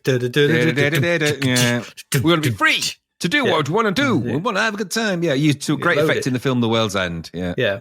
Like I said, another indie classic from the time. This was a massive in clubs, gullies, and stuff like that. But it always was a signal for me to go and get a pint. Yeah, it's funny you write that, right? Because I was thinking when I was listening to that, I was thinking, what were the "I'm off for a drink" trigger songs in Gulliver's? This was one. That was one of them, and there was that other one that went whoop woo. Oh yeah, the Rolling Stones. Yeah, the Rolling Stones one. That was another one. It was like it went on forever. Like, right, let's get a drink. It's like, oh, it's a nice time to go to the loo, have a drink, get a drink, and yeah. Absolutely. That was I can't remember the Stones song, but I know the one you mean. Yeah. It was basically it's the tracks the DJ's playing it to go to the toilet.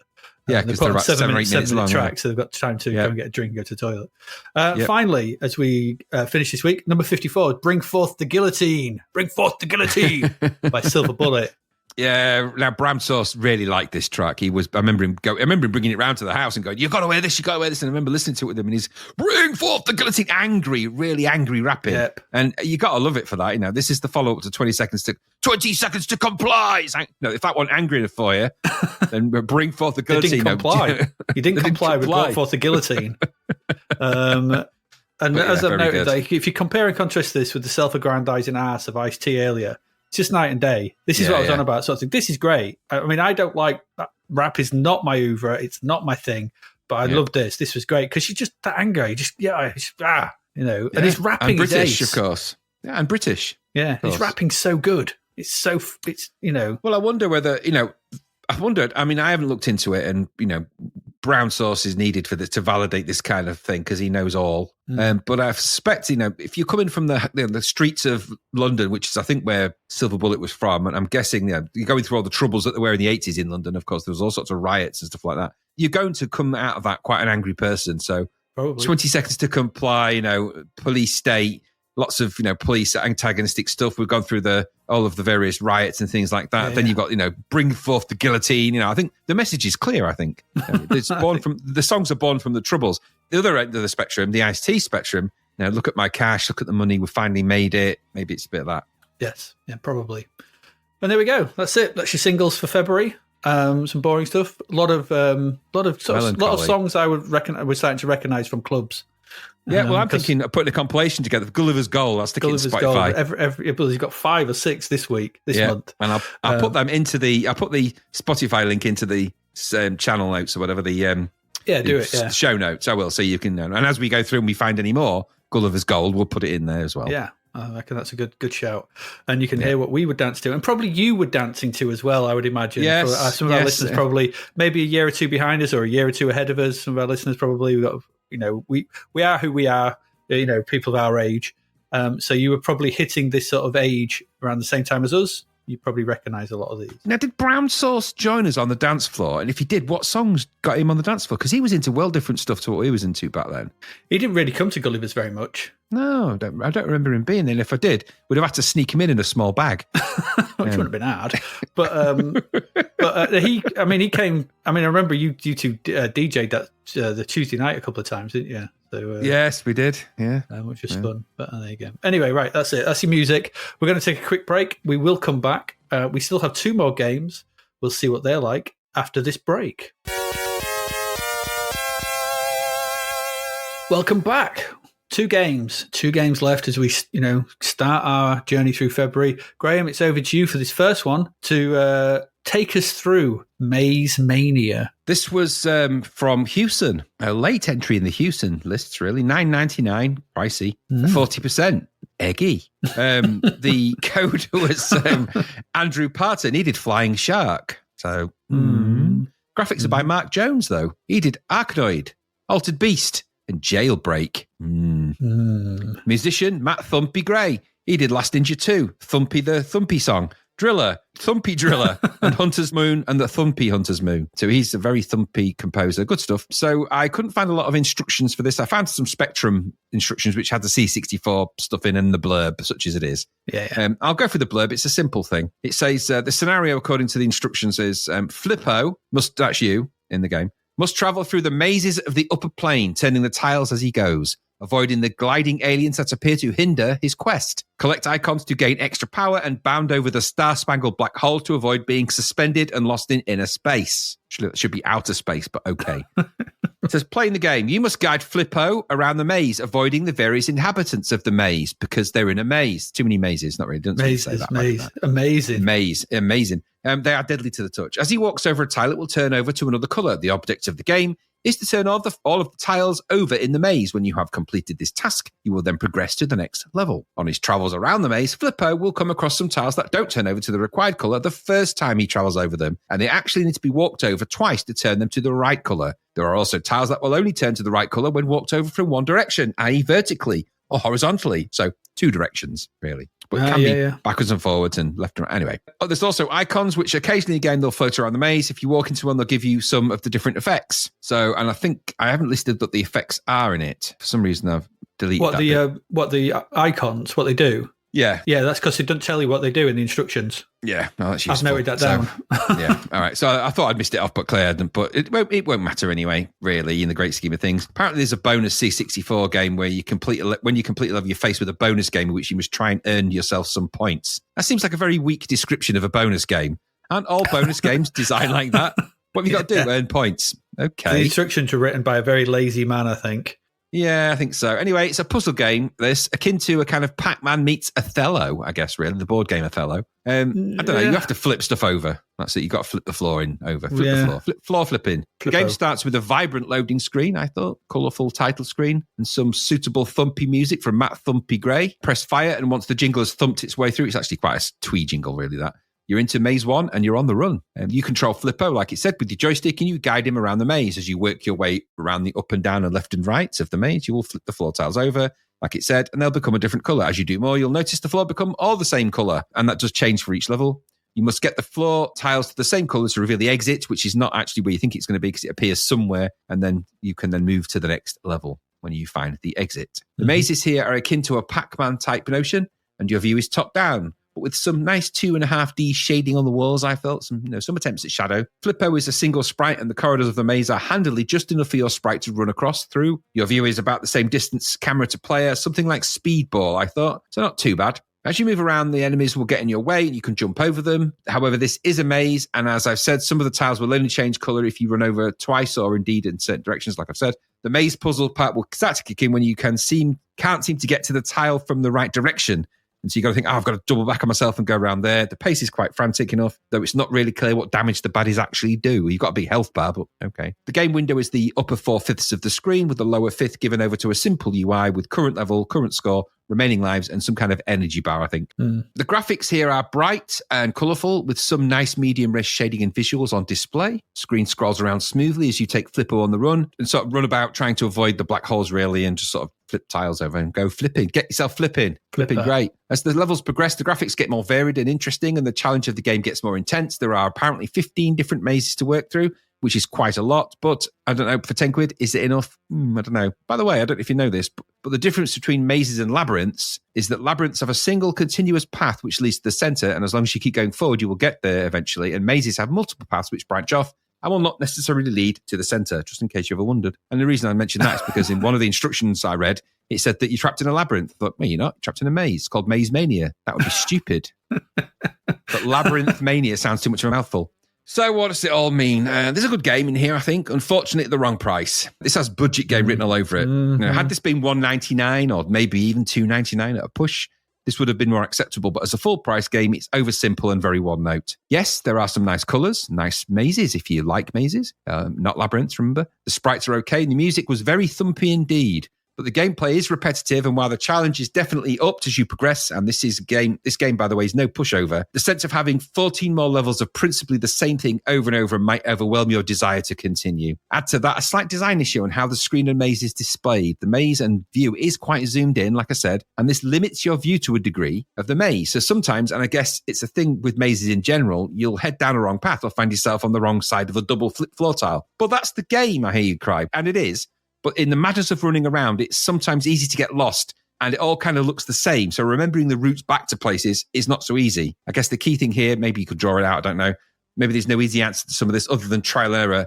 And I think trial and error in a maze game can be a blocker because it's reliant on your memory to get through the level logic in the maze. Unless you've got a really good memory for exactly the path you've gone down, you can start to think, I've just been down here and it's a bit samey. Batman suffered from the same thing. When you were going up and down those levels in Batman, you sort of, when it all starts to look the same, you think, where am I? What am I doing? So, and the later levels get even busier visually too. So maybe that's something to watch for. Another thing I noticed was the controls. That they were responsive enough, I suppose, but sometimes I felt Flipper got caught on the maze walls, which meant that I sort of died seemingly for no real reason. I'd jump and I wouldn't necessarily go where I wouldn't jump over the thing I thought I would, and it didn't quite always work in exactly the way I imagined, but maybe that's just the way I was playing it. That caused me issues. It may not cause you issues. I guess maybe it was just me. But now, Zapped gave this a bit of a pummeling, I felt, at 40%, and I think that's grossly unfair. While it does have a lot of repetition in this, and it might be considered dull over time, there is a very colourful, well-presented, kind of different puzzle game, orally very thumpy. It's just at the wrong price. It's big crime this game committed is it is at the wrong price.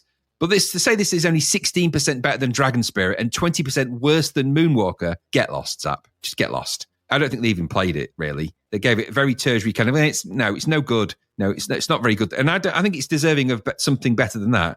I think had this been the right price, this would probably have sat comfortably around the 60 to 65 mark. It's about middle of the road. It's not terrible. And there's a game to go at and the game all works. And there's no real game-breaking bugs or anything. At budget price, maybe this would have fared around that, maybe slightly better. So as it is, I wouldn't have given it 40. I'd have maybe given it 60. As a budget game, I might have given it 65, 70, something like that. I think 40 is a bit of a glove slap considering the quality of some of the work that's in it. But that's really all I've got to say about Maze Mania. It wasn't that inspiring as a game. 10 quid's a lot for it, innit? What did you think? Yeah, pretty much the same. I'm not sure why one of them called it a painter game. It's not a painter game. It's clearly a top-down version of Pac-Mania. Yeah, Pac-Mania, yeah. I'm trying to think what it's like, but Pac-Mania, yeah. Yeah, because Pac-Mania, you go around, collect things and jumping. Yeah. Sounds familiar. Exactly. It even has Mania in the name. Yeah, true, yeah. It's like, okay. Anyway, it's overpriced, as you said. And I think if it had been £3, it would have fared much better. But because it's a fairly simple premise, but it is made with some skill. It scrolls smoothly in all directions. The tiles flip well. There's some nice animations. The game moves at a decent clip. Some of the backgrounds, some nice shading. I think they start off well and then as they try and get more sort of complicated, the sort of maze graphics, they run into C64 blurring and a bit like, it's not. Yeah, a little bit. You're like, what am I looking at? The simple sort of pipes and stuff of the first level work way better than when it starts to do try to do flowers and plants and stuff like that. Yeah, it doesn't work like that. It's a bit like mixing a maze game with sort of the Robin of the Wood kind of thing. Those kind of graphics don't work in that context, do they? No, I don't think so. So good opening music from Matt Thumpy Gray. High score table. It's well put together. There's no doubt in it. It's well oiled. It's a well oiled machine. It does exactly what it sets out to do on the tin. It's just a concept. It's Pac-Man at its heart. It feels a bit dated by now at this point. It's 9 years out from Pac-Man, aren't we, or something? And it's like I said, it's just maze. It's just Pac-Mania flipped on its top, flipped on its head. I thought the various enemies, and it's got other issues as well. The various enemies that follow you around, they lack any real character. Yeah, and they don't really do anything, do they? What are they as well? They're just like, there's not Inky, Blinky, Pinky and Clyde, are there? There's no, no. There's no cohesion to them. The instructions, like I said, have a section on icons you can pick up that doesn't include any instructions on the icons you can pick up, which is annoying. No. So that's that. I think 40% of this is a bit harsh, as it is well put together and produced. But I'm trying to think what new concepts it brings to the genre, and aside from you've got to go with tiles from a certain direction. okay, but it's and making Pac-Mania top down. What's it? It doesn't really add much, does it? It's just it should have been Pac-Mania. budget. It's got budget written all over it. And then just to sum up, like I said, at £3, you'd have enjoyed this. You felt like you got your money's worth with its single concept. At £3, you think, you expect, don't you? You get a budget game, it does one thing, and it does it well. But when you're up against £9, you're asking £10 for something, you're expecting, well, it's just Pac-Man. Yeah. Too expensive for this. And it did lead me to think just something you just noted then when you said about it's too close in. And it made me wonder whether the beauty and the thought about Pac-Man, and this has probably been discussed many times, sort of thing, is the fact that you can see the whole maze at all times. Yeah. So any attempt to make Pac-Man a scrolling game inherently makes it worse because your spatial awareness has been reduced. Yes. So as soon as you have it scrolling, like Pac-Mania, Maze Mania, all these kind of Pac-Man games. We had that other one as well before Pac-Mania. I can't remember what it was now, but there's another one as well. When you're scrolling a maze and you can't see the maze, you're at a disadvantage. That's why I agree. Pac-Man was always better to play, maybe. Yeah, no, totally agree. No argument. There we go. Maze Mania. It's not really Mania as well, is it? It's just whatever. Flippo. Flippo's not a good character name as well. I get Flippo would have been a better name for the game at budget price. I think so, yeah. Just call it Flippo, yeah. Flippo's Maze. Flippo's Mazes or Flippo, yeah. There we go. It's Maze Mania. Let's move on. Still got one game left and get to that now. This is Bushido. Oi. What to say about this? Strange enough, I wasn't sure what to expect with this game, but interesting. It's got 74%. It was £10. We saw the twin dancing warriors on the Crapvert some time back. We did. For this Bushido, but now here we have the game itself. This was released by Firebird. It's a return of Graft Gold, with this being coded, according to Lemon, by Steve Turner, and with visuals by Steve Turner and Jason Page. However, Moby Games has this being coded by Steve Turner, John Cumming, and Gary J. Foreman, with graphics by Steve Turner and John Cumming, and the manual text by Paula Mabe, M-A-B-E. I'm not sure how you pronounce that. Maybe. I'm guessing that Steve Turner did the music, though, as there seems to be no credit for that anywhere that I could see, but anyway. So I don't know. He's got credits. What I do know is Steve Turner worked on it, and probably he did most of this. So it's another game set in the feudal era of Japan. But this does try to do something different, at least in the way that you can play the game. The manual is well written, and I'm going to read some of it in here. Like the Eye of Horus has a good section on the history of Japan, where that had on Egypt. It's quite a good read, that. Yeah, from around this period. It also has a detailed story, which goes thus. The Shimosa province was situated on the largest of Japan's 4 islands near Edo, the capital. This area is known as Chiba today and lies west of Tokyo. This area is well known for its continual unrest and squabbling between the daimyos. Each wanted more land, more prestige, and more power than the next. The larger the amount of land owned, the larger an army the lord would need. This would mean a continual expansion and would bring greater wealth not only to the area but to the daimyo himself. The government, not having an adequate army at its disposal, was compelled, in order to put down local uprising, to call upon the forces of local clan leaders. These were not slow to enter the conquest for position and power themselves. 2 of the greatest of these clans were Genji and the Taira, who savagely attacked each other, constantly battling for power and eventually intending to take over the capital. Taira Taratsuni, the Taira clan's leader, has entrenched himself in a fortress which is strongly defended by his men. It's your task as a member of the Genji clan to infiltrate this fortress and regain control, thus ending the conflict and enabling the Fujiwaras to continue their fair and just rule of the area. Already having attempted a mass attack, you must now change tactics and send a lone warrior. Where an army may fail, a single man may succeed. You must choose a character to complete this assignment, and it may take many attempts to complete your quest, as your character will weaken or strengthen according to your game-playing skills. There are several characters to choose from, and it must be remembered that stealth and cunning count as much as bravado and fighting strength. Your warrior does, however, have a magical belt brought from China, which will automatically teleport him back to base and safety if needed. This belt has already been blessed by both Chinese Buddhists and local priests and is believed to have beneficial effects upon the skills of whoever wears it. If your chosen character is mortally wounded, he is transported back to base to recuperate. This means he is rendered out of action for many months, affecting the older characters more so than the younger ones. During this rest period, the character can be retrained in any particular area if needed. The fortress is believed to be guarded by both real and magical forces, and a wise warrior should watch the burning candles, for when they burn down and the death bell tolls 12, It is said that the souls of the dead walk the halls. Interesting. The characters you can play, there are a number of them. There is the characters, the ninja, who's the assassin. Now, I'm not going to read all these out. I'll read the characters, but not all the sort of description about them.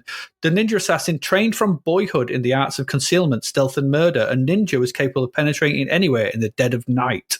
Okay, there's the Ashigaru, who is light feet. Recruited from peasants, these eventually became indispensable as infantry as soon as firearms were introduced to Japan. They were generally despised by the warrior classes, who considered them unworthy opponents and were often used as cheap substitute for samurai by poorer landowners. The Sohai, who was a monk. When the monasteries were under pressure to defend themselves, they recruited peasants and vagabonds to expand their numbers. These were initiated to Buddhism, but often this only consisted of having their head shaven. Many, however, were highly trained and fought with religious fervor.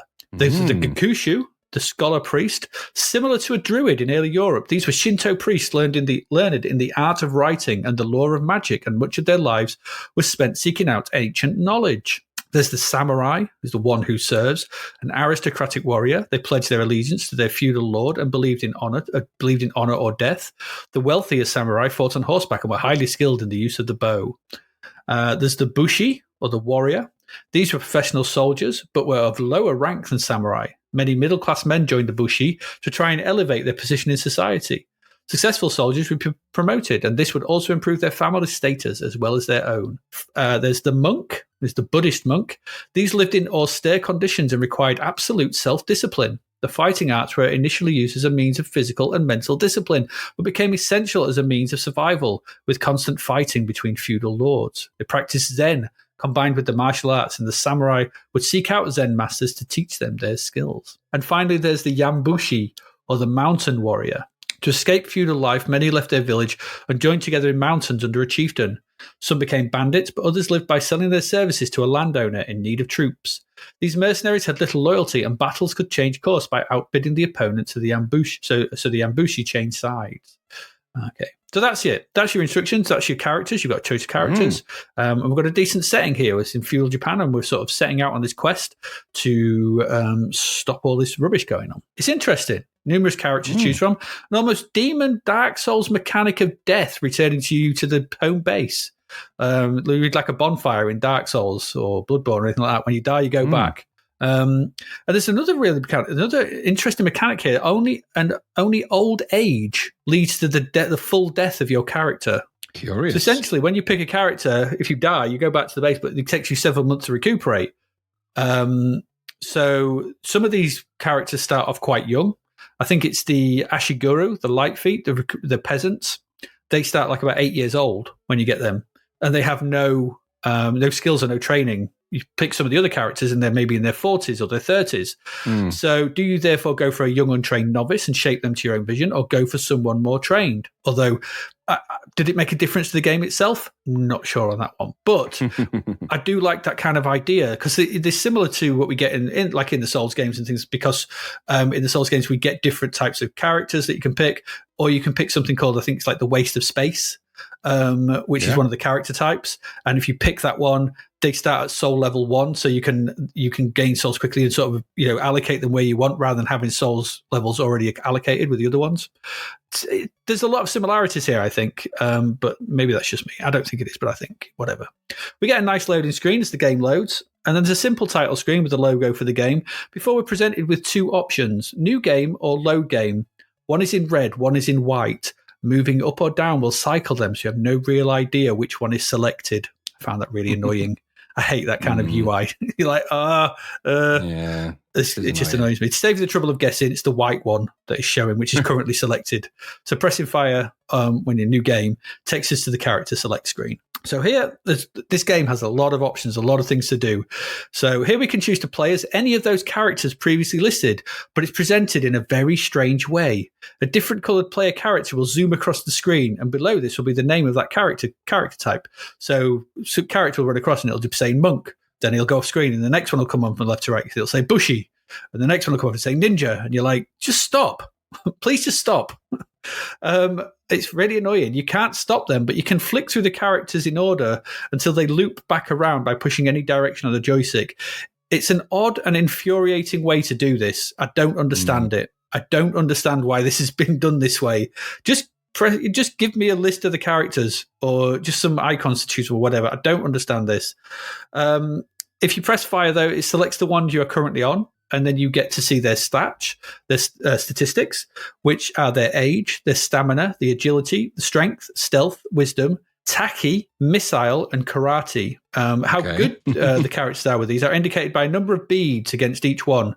And this is quite interesting because there's like a little sort of, it's like not an abacus, but it's kind of like a line, and you have beads on the left. And when you get damaged in a certain area, one of the beads will move over to the right-hand side of the thingy, and that's how you know that skill has been impaired. You have to train them or heal them to get that bead back across to the left.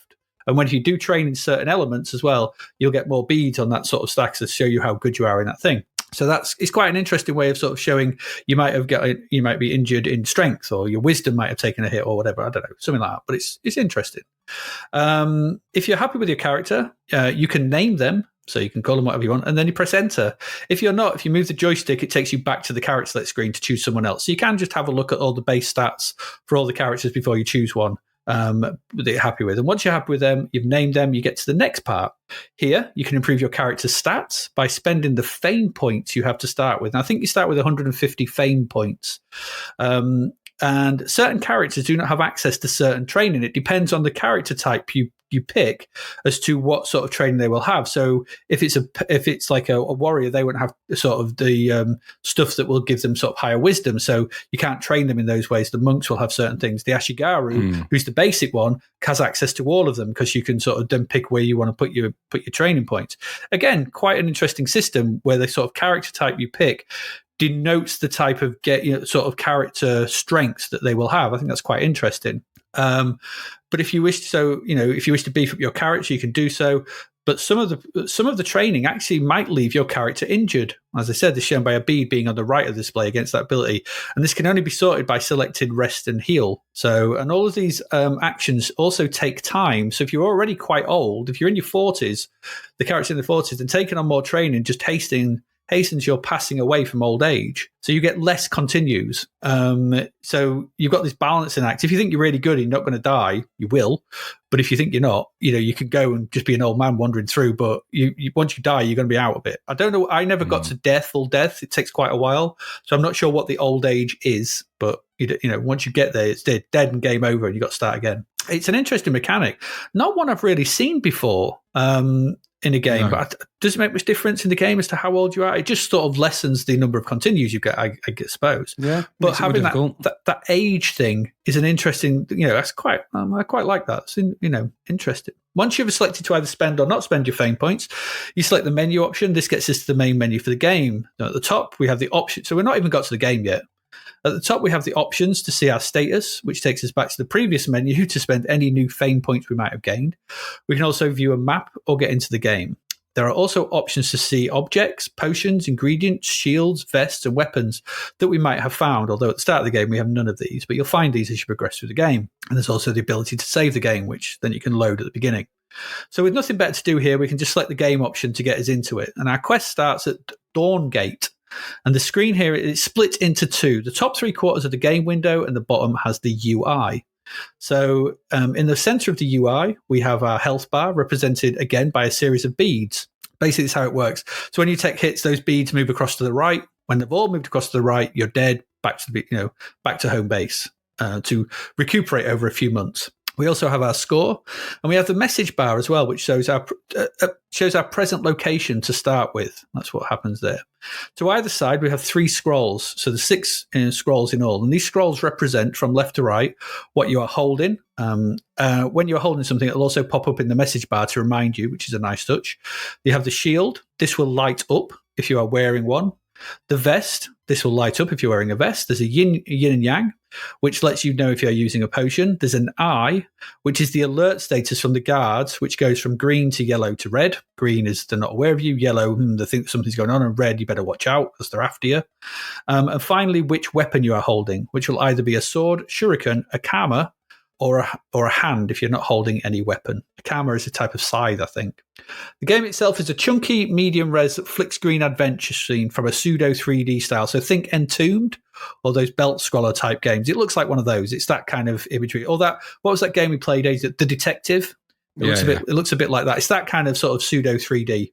So it's got depth and it's seen from an angle. It's not quite isometric, but that's what it is. Each room is usually slightly bigger than the display, and as you walk around, it scrolls to keep you in shot. Your character starts in a room, and it is now your sort of this starting room in the castle, and it's now your job to go and explore. Controls are standard 8-way walking, and pressing fire jabs your sword in the direction you are facing. You can walk backwards as well for a slight period if you pull the opposite direction to which you are facing. Turning needs you to do 90-degree movements on the joystick. So if you're facing right, you push up and then push left, like you do a circle to fully turn around if you want to sort of turn around and face an enemy and jab at them. Otherwise, you'll be walking backwards, which is okay if you want to be walking backwards and jabbing at an enemy that's coming towards you. It almost works. I can see what they're trying to do. The instructions also said that if you press fire and spin the joystick, you do a spin attack. But I'm not sure I ever managed to pull this off. I don't know if that's just like you could just spin around and keep jabbing the fire button. It just hacks in every direction.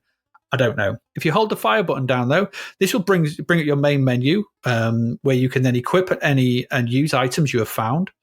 There are doors to go through, which lead to further rooms within the castle, and trapdoors in both the ceiling and floor, although you'll need to find and use keys to open these to sort of progress.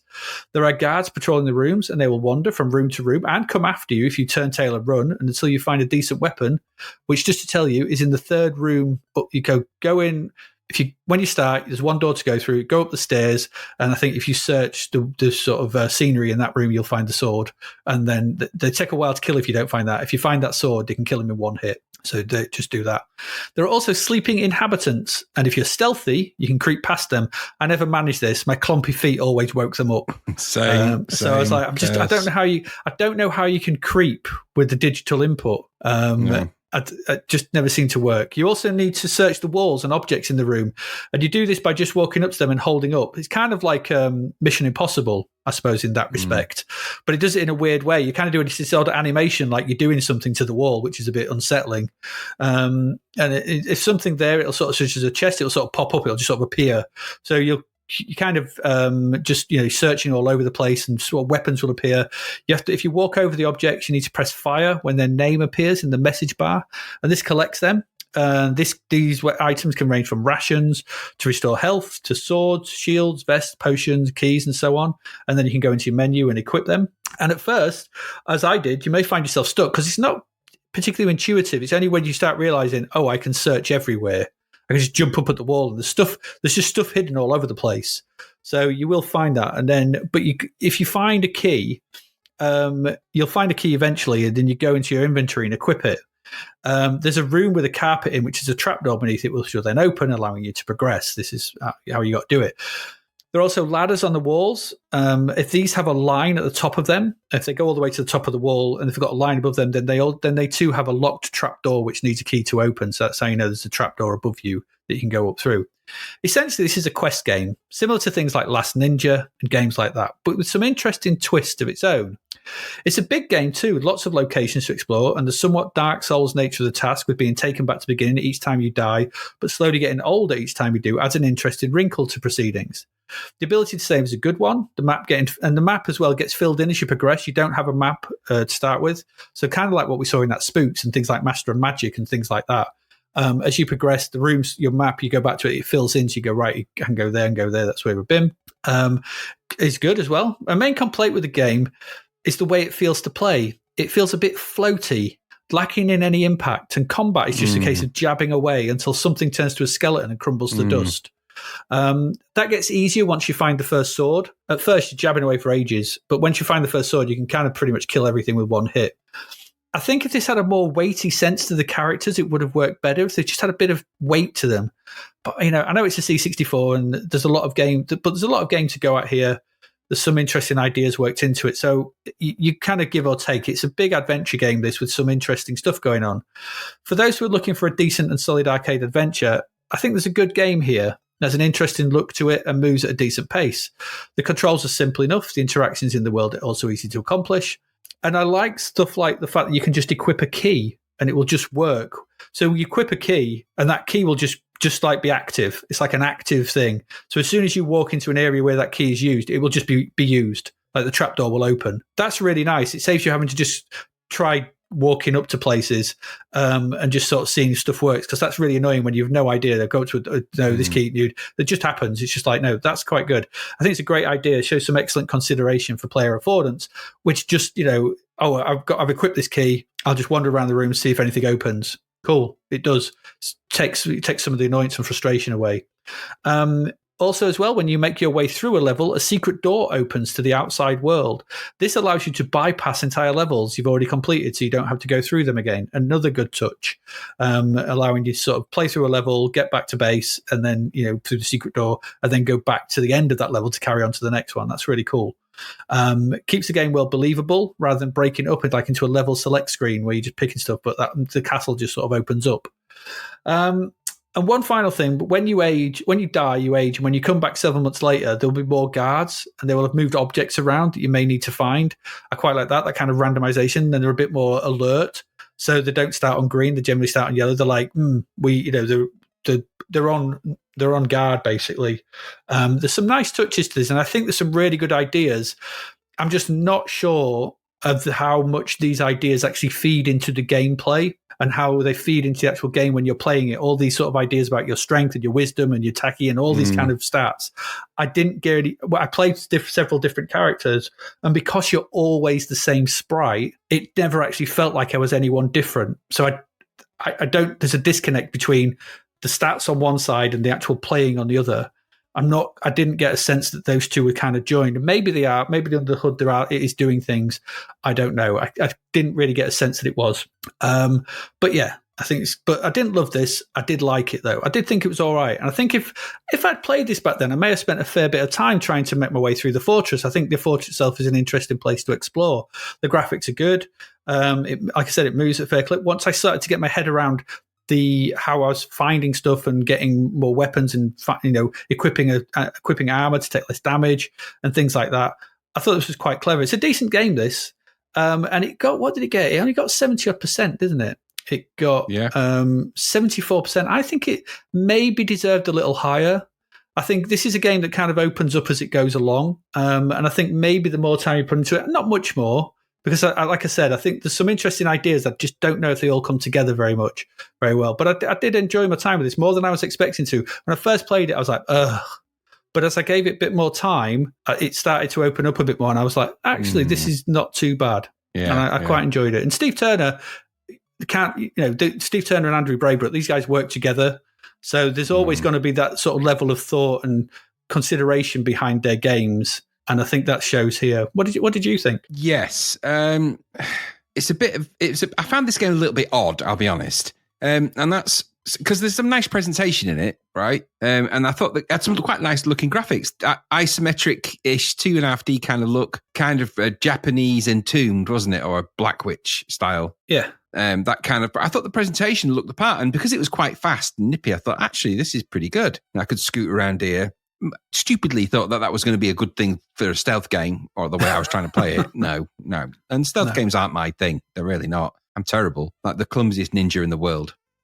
So I quite liked the way it played because it has an interesting combination of factors. And I thought the setting was quite nicely done. I thought it kind of looked and felt the part. That you can't argue with those parts. Mm-hmm. But I think for all the same reasons you've described, the controls feel a bit scrabbly. Yes. Sort of scrabbling around and scuttling around. And I found myself literally scrabbling up walls for no real reason. I know you got to search them and all that, but I was just kind of scrabbling around. There's no way I was being quiet while I was so scrabbly. I mean, that's just not going to happen. And, getting injured transports you to safety. I don't know. I don't know if I like that mechanic or not. I could never decide. I thought, is it kind of a bit weird that you've got this kind of all-powerful Chinese transport belt? Yeah, this is an odd one. It felt like in a game that's taken such care to try and police itself in a world and ably describes that in the instructions to quite a degree of, quite a high degree, to then just write off that part of the game with a kind of, you just get beamed back to wherever. Yes, I know there's some other stuff around that, but it just felt a little bit daft. And I guess the idea is that you get caught or whatever, you go and you recover and you come back. All right, fine. But I don't know. It just felt a little bit, that part felt clumsy, and that sort of ties into the scrabbliness. So scrabbly and clumsy, not a good idea for me, that. I don't know, the combat, like you said, it's weak. It has no impact. A lot of this game doesn't have impact, but the combat was just, I was just kind of, it felt a bit underdeveloped. I was just kind of, I mean, is that how it's meant to operate? I was just kind of standing there waving my sword around it. I wasn't menacing anybody really. It's just, I was like, it's like a samurai, you know, it describes this in that blurb that, you know, in a battle, they actually pick a kind of opponent who's going to be their kind of match. And they focus on that one opponent, you know, and that's it. You know, they're not fighting with everybody else. They just focus on that one person. For me, I was just coming in there going, with my sword, like waggling it around. You know, okay, maybe I didn't pick the guy that was skilled with the sword. But I don't know. I tried a few different characters and they all sort of kind of got the sword out and went, yeah. And until you get the better sword from the thing, you are just waggling about. You're just waggling about. And maybe the combat felt a little bit underwhelming, I think. In a game where it could have been something. If this had been just add the combat from Usagi Yojimbo into this, how powerful a game would you have had then? Yeah. You know, have the ability to bow and to just do things like that in a game like this. And you're starting to put the world of the game into the right twist. I think they've gone too far down the Entombed road and not that far down enough the Samurai Rabbit road. Yeah. And I think that would have worked better in this. But that said, the colour schemes are pretty good. Graphics kind of, you know, it's got feudal Japan and Shogun style stuff written all over it. I've been watching the recent Shogun series, and so I was kind of in the mood for a good game like this. Same here, yeah. So it sort of lent itself a little bit to that world. I find the world quite endearing. It draws you into the feudal Japan, that world, when it's presented like that. So it does have that. The game just has some design challenges, I think, that are just a bit odd. Actually, not bad design challenges. They're just odd choices. Yeah. And I found that those odd choices overwhelmed me a little bit and made me not enjoy the game perhaps as much as I could have. And I think, again, even with some of the sort of displays around it, they were a bit cluttered and a bit close in and it just needed Japanese, of all the things in Japan, Japanese about minimalism. Now, watching the recent Shogun series, you know, when they're in their houses, there is literally nothing in them. Now, I know they're not going to have a kitchenette and, you know, and a cozy bath or something like that, but they're very famous for their minimalism. So this game, the interfaces in it should have been minimal, and they should have taken that on board. And because doesn't have that, it just feels slightly off target. I know I couldn't help but feel that. I don't know. I enjoyed what I played, and I just felt I couldn't quite get into it. I just felt like as far as I wanted to get into it quietly, I was never quiet. I could never fight anything, and I wasn't really sure that I was really getting anywhere.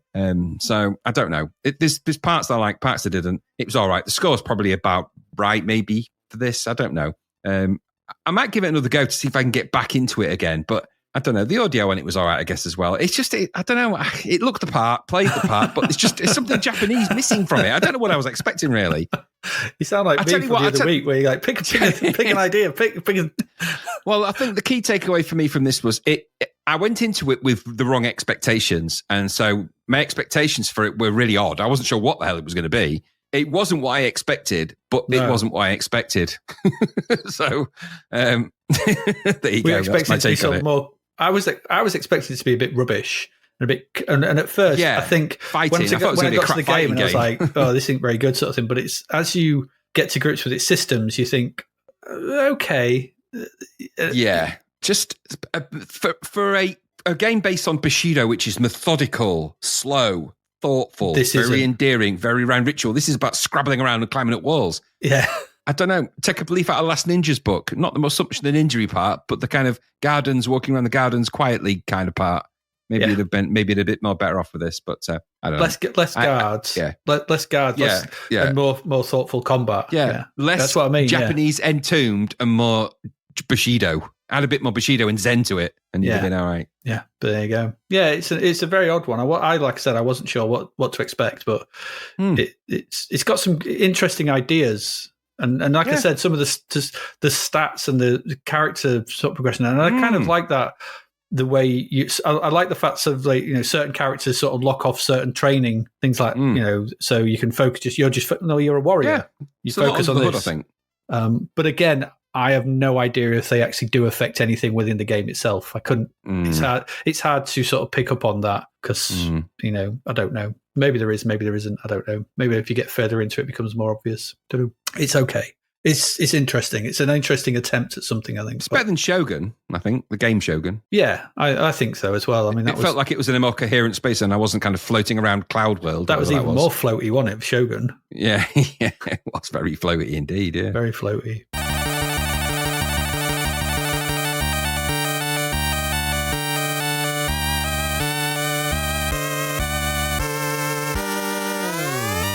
And that's it. That's it for this week. That's our 4 games. We have two fairly big ones and two beginning with M that were a bit smaller.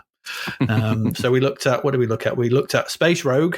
That was one, wasn't it? It was a big one. But big RPG, big RPG. Then we looked at Meganova, the weapon. Like I said, more Vauxhall Nova. I think that's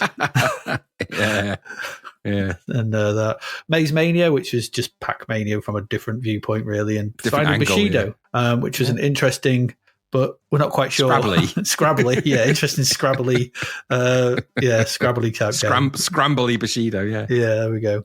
That's it. That's it for this week. If you wish to support us, you can do that. You can head over to our Patreon, patreon.com/Zapped to the Past. Price of a sandwich or price of a cheap meal deal, maybe, or something, whatever they are these days. I don't know. Price of a pint. Come and join us. It's all good. High scores and chats and stuff. Ask us questions or ask the podcast if you enjoyed last week's and things like that. You can get in on all that, and obviously our end of year bread bin awards and get the episodes early and advert free. So it's all absolutely good. And helps us out. Shows your appreciation, which we greatly do appreciate. We do. We do buys indeed. a Ko-fi at kofi.com/Zapped to the Past as well. Yeah, there we go. We've still got 3 weeks of February to get through. Next week, Graham, do you know what games we're looking at? I think it's probably an idea. We'll be looking at Vendetta, so the cover game. The cover game, okay. The cover game, Stanley Shembry, Shark, whatever that is. Okay. Footballer of the Year 2. Oh, gosh. Something called Blue Angels 68. Right. And Chase HQ. Okay. That's what we've got. That's what we've got lined up for next week. So could be good, could be bad. Who knows? 5 games, and also we'll be looking at the albums as well. So yeah, that's it. February starts. It has begun. It has begun. You got anything you wish to add before we say our goodbyes? No, I think pick of the episode for me. Go and play Space Rogue. I think it's a big old RPG in space. Those good things, and it's. There's modern games that are probably still leaning into the kind of tropes that's there. And like you said, there's loads of them. So go, if you like those, you probably like that as well. If you like a bit of a throwback. Yeah, absolutely. Go do that. Or play the Steam versions if there are. There's the Steam versions. There's bound to be faster versions of it, but it's probably going to be the same under the hood somewhere along the line. So on that note, I've been Adrian Mills. And I have been Graham Raddings. And you have been listening to Zapped to the Past. And we will see you once again next week. Goodbye. Thank you for listening to the Zapped to the Past podcast. We hope you enjoyed our deep dive into the world of Commodore 64 games, as well as the music, films and TV from around the 1980s, driven, of course, by the issue of Zap 64 magazine published at that time. We will return with a whole new batch of games and stuff to talk about next week. Until then, if you want to listen to or download previous episodes of Zapped to the Past, and why wouldn't you, they can all be found on our website at zappedtothepast.com, as well as being available on Podbean, Apple Podcasts, Google Podcasts, Spotify, Deezer, Audible, Player FM, and, well, pretty much anywhere where we can upload them. By the way, we do always love to hear from our amazing listeners, so if you'd like to contact us about anything in the podcast or beyond, you can do so by emailing us at zappedtothepast@gmail.com. We're also active on Twitter under @ZapTother, as well as Facebook, Instagram, and most social media platforms. Just search for Zapped to the Past and you'll find us. Oh, and if you like the podcast and what we're doing, please do like, share, review, rate us. It really helps. Something, apparently. The Zapped to the Past podcast is written and produced by Adrian Mills and Graham Raddings and recorded at FlakyBits 2.0 Studio. All opinions expressed are those of the writers, and while we indeed love Zap 64 magazine, the Zapped to the Past podcast is not affiliated with it in any way. Stay safe, see you next time, and remember, we play these games so you don't have to.